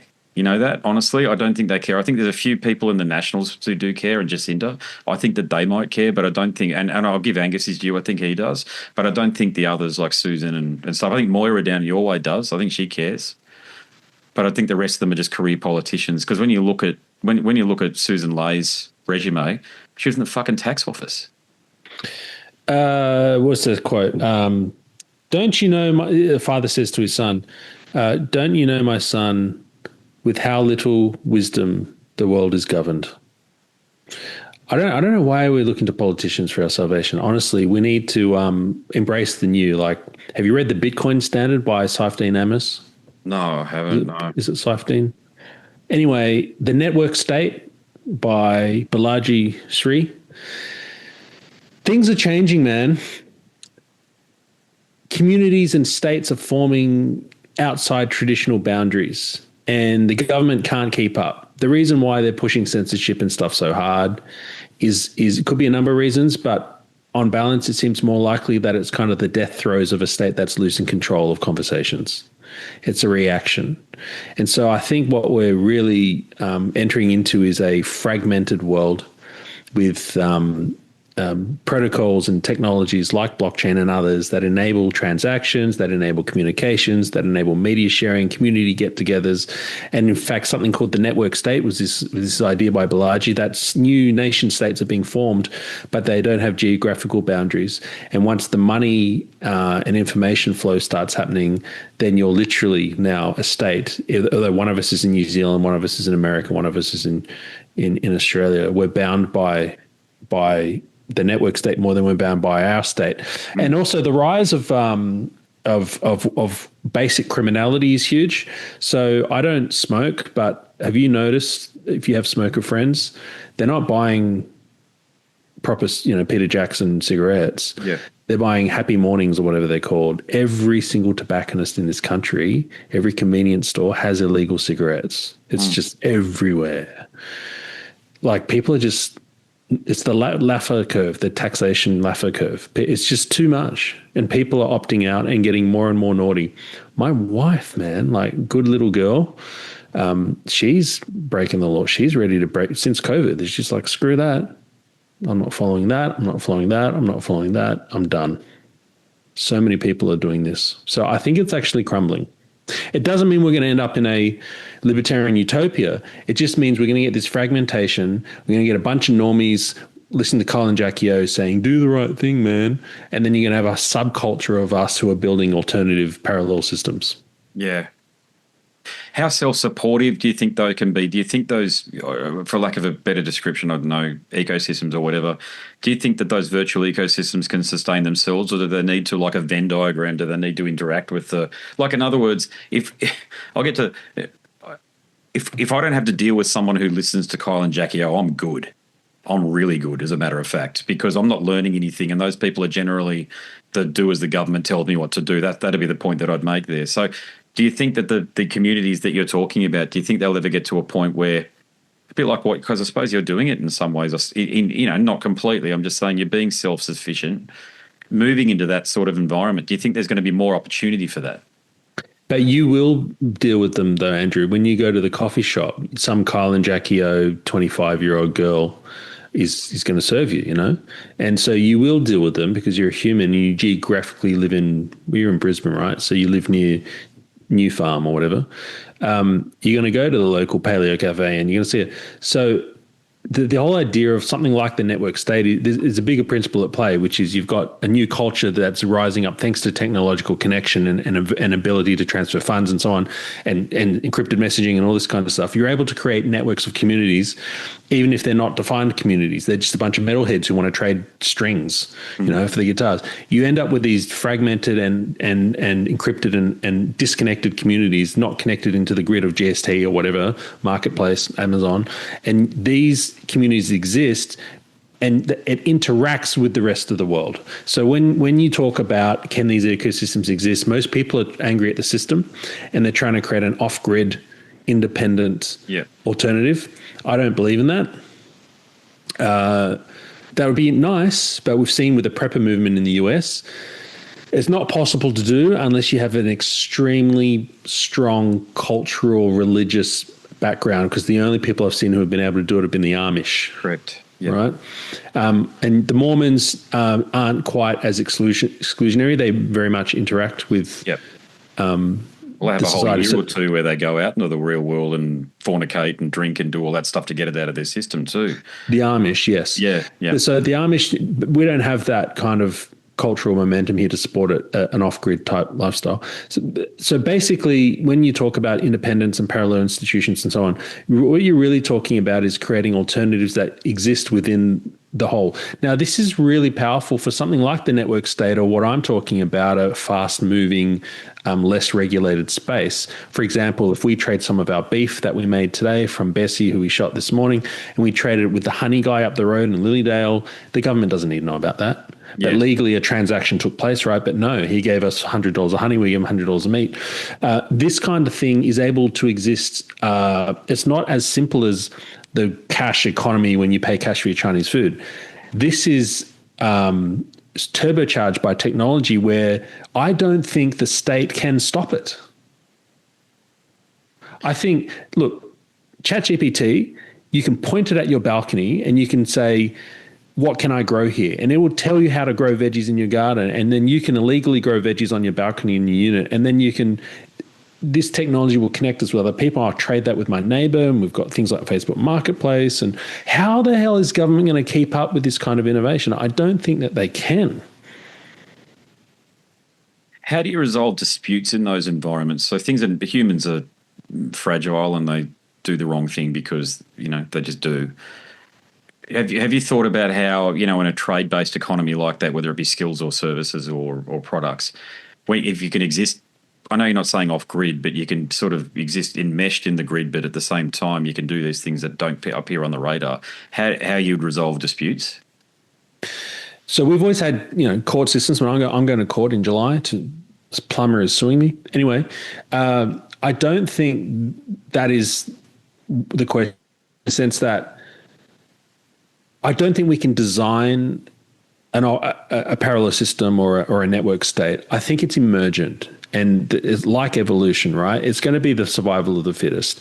So it's going to be messy, and we're going to have disagreements, and the courts won't have any jurisdiction because they're like, you were trading and it wasn't a real transaction. And so you won't be able to go to a magistrate's court to enforce your contract. But what's going to happen over time is you're going to find natural solutions arise, as we have with multiple forkings on multiple blockchains. That's just one area, which is finance. We have disputes arise through forks all the time. And somehow they resolve through market pressures into, okay, well, this is the original Bitcoin and blah, blah, blah. And we're going to go with Ethereum now. And we're going to do... anyway, so... I think rather than trying to figure out the solution, I'm just saying let's be adaptable and let's embrace what's happening, and let's see what arbitration systems pop out. Do you believe... I'm a firm believer in the spirit of reciprocity to the point where I've been continuously burnt because I believe it myself. So I'll do it for other people, but people won't do it for me. That's that deontological thing coming in as well. I want to agree with you, and I think in principle it'll happen. I just think it's going to take a very long time because too many people are going to try to game the system because it just seems to be human nature. So do you think it's just a case of dipping your toe in the water and trying little things first before you can build up, and you build up enough? Like share trading, how you can lose 60 grand today, but you can make 80 grand tomorrow, sort of thing. So you've got a net 20 grand ahead. So you accept the losses as a part of the bigger picture with the wins. Well, I'm talking about really small things. So I'm talking about people who might say, I'm trying not to use real examples and put myself in the poo because we're publicly facing here now, all right? So I'm talking about regulations on food sales and stuff like that. Yeah. But I'm talking about shifting people like... Same, I'll use my wife as an example, right? So pre-COVID, she'd want to obey street signs. she's become so radicalized by the COVID experience that she's no longer just angry and revengeful over rules and cops. She's seen through the veil. She knows they're fake. She knows that they are primarily enforced by social pressure, not by police or fines. And so now she chooses to disobey a lot of these things. That's what I'm talking about. I'm talking about taking small steps, getting some chickens in your backyard, have some eggs, and then your friend helps you with something. And instead of doing a transfer or an invoice, whatever, you give her eggs in return. So I'm talking about very small things. And it's not that it shouldn't matter that they're small. I'm trying to change the psyche of people to understand how fake so much of our societal edifice is. It purports to be legitimate, but it's self-referential legitimacy. So I'm not saying become rebels and disobey the state every way you can, although that's fine. I'm saying at least see through it, right? Do you really have to not go left when you enter into Costco and you go right around no, just break the rules once in a while. Yeah. Do you have to stand up in church when they say everyone stand up? On Sunday I was like, no, right now I'm sitting down, I'm having a moment. And I was the only person in the auditorium to stay seated down. We need a little bit of this in our lives. It's interesting listening to your talk. It sounds so similar to the Croatian community here and the way that they trade rakia for eggs and then all of their stuff. But because they've got that community in common with each other, it's just quite normal to do these sorts of things. So we'll often go over to my mother-in-law's place, and she's the Filipino, right? But the extended, my father-in-law passed away a few years ago, but the aunties and stuff are still involved in the family. So there's always something going on there. Fish are being delivered, half a dozen fish or something like that will be delivered. It's almost that, I get that sense of what you're talking about. It's almost just a community trade situation there where you're not talking about the commodity items, but you're talking about the things that you like to have and the things that you can participate in, you do. Well, the commodity items too, like I'm about to try and open up our I haven't even told the co-owners of this farm yet, but we're trying to open this up to sales to outside so people can support us, which is more ethical in the beef production than supermarkets and so on. So staples can be done as well. I mean, the whole point of the 12 farms is to give everyone an opportunity to buy from a network of 12 farms that all around Melbourne that can get you whatever you want. Yeah, okay. Oh, the network. That's your network. Yeah, that's really... Yeah. I hope you can... I know you're talking about it. I hope something like that happens around us here because there's a need for it. It's Northern New South Wales is a bit too far and can be a bit too weird. The sort of characters you've got. Byron Bay is a lovely place. How dare you? Oh, have you been there? I love going there. Oh, yuck, sorry. Yeah, no, it's Mordor. Yeah, it's... Too hippie? Yuppie. And yuppie. NIMBY and yuppie. Yeah, it's a blend. I'm wearing Lululemon right now as I sit here. That's how NIMBY I am. What, you're wearing Lululemon? I didn't think they made bloke stuff. Oh, it doesn't have to be bloke stuff, but they make such nice, soft stuff, whether it be jackets or shirts or pants. They're great. Oh, so sorry. comfy. Yeah. Give me a Sorry, I'm not metal enough. Your whole audience is logged off now. Far out. You'd be surprised. I'm known for long form conversations. I had my most listened. This is where I get. This is I talk about doom and gloom or talk about being a bit pessimistic, but by far and away my most listened to episode was with my mate Stuart Ansis, who passed away, who was the guitarist in Cradle of Filth. Combined both episodes, it's almost 40,000, and that's for an extreme metal podcast. That's about as much as you're ever going to get. That's amazing. But that's 4 hours of conversation that people have tuned into. Always, and then I don't know what the algorithm picks up as being one session. It could just click you on it for half a second, but I'm going to assume that they all stick around for a little bit of that, that 4 hours. Certainly based on the comments and the feedback that I get, and so you'd be the opposite to me. Most of my audience, 90% of it is outside of Australia. Wow. Well, thank you for exposing me to outside Australians. Most of my audience is so we have about 200,000 people following me across various socials and emails, and it's like 90% Australia. Yeah. Most of mine is in the English-speaking languages countries. So United States is about 40%. Britain is about 30%. Then you can throw in the Kiwis and the Canadians and some of the highly English literate Western European and Scandinavian countries like Germany, France, and Sweden and Norway as well. And Okay, well, for the UK listeners, fix your damn country. For Canadians, you're all stupid. What the hell? It's not you who are listening to this. It's the idiot Canadian neighbours who you're wrecking that country like we're wrecking Australia. And to the Americans listening, Trump, I'm sure you love him, but listen, he's going to fail you soon. I reckon he's already started. Make sure you hold his feet to the fire. Make sure he does what you want. That's my advice. yeah, I'm with you on that. That's why I never became Trumpian. Whilst I admire the man and he was a shake up that the place needed, I think he can drop the baby with the bathwater, if you know what I'm saying, given he can retire after this. Who knows? Yeah. All right, mate, I've taken up plenty of your time. That's 3 hours of conversation. Thank you, Andrew.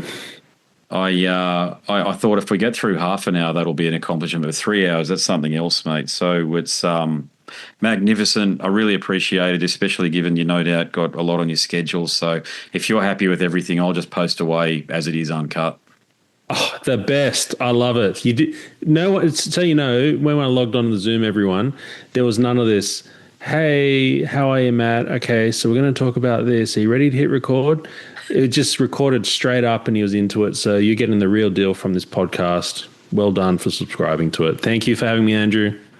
Well, there you go. I hope you enjoyed that long-form conversation with the great Matt Wong from Discernible. And I make no bones about the fact that this show is also dedicated to the truth and uncovering narratives and getting to the bottom of things, whether that be music or social and political topics.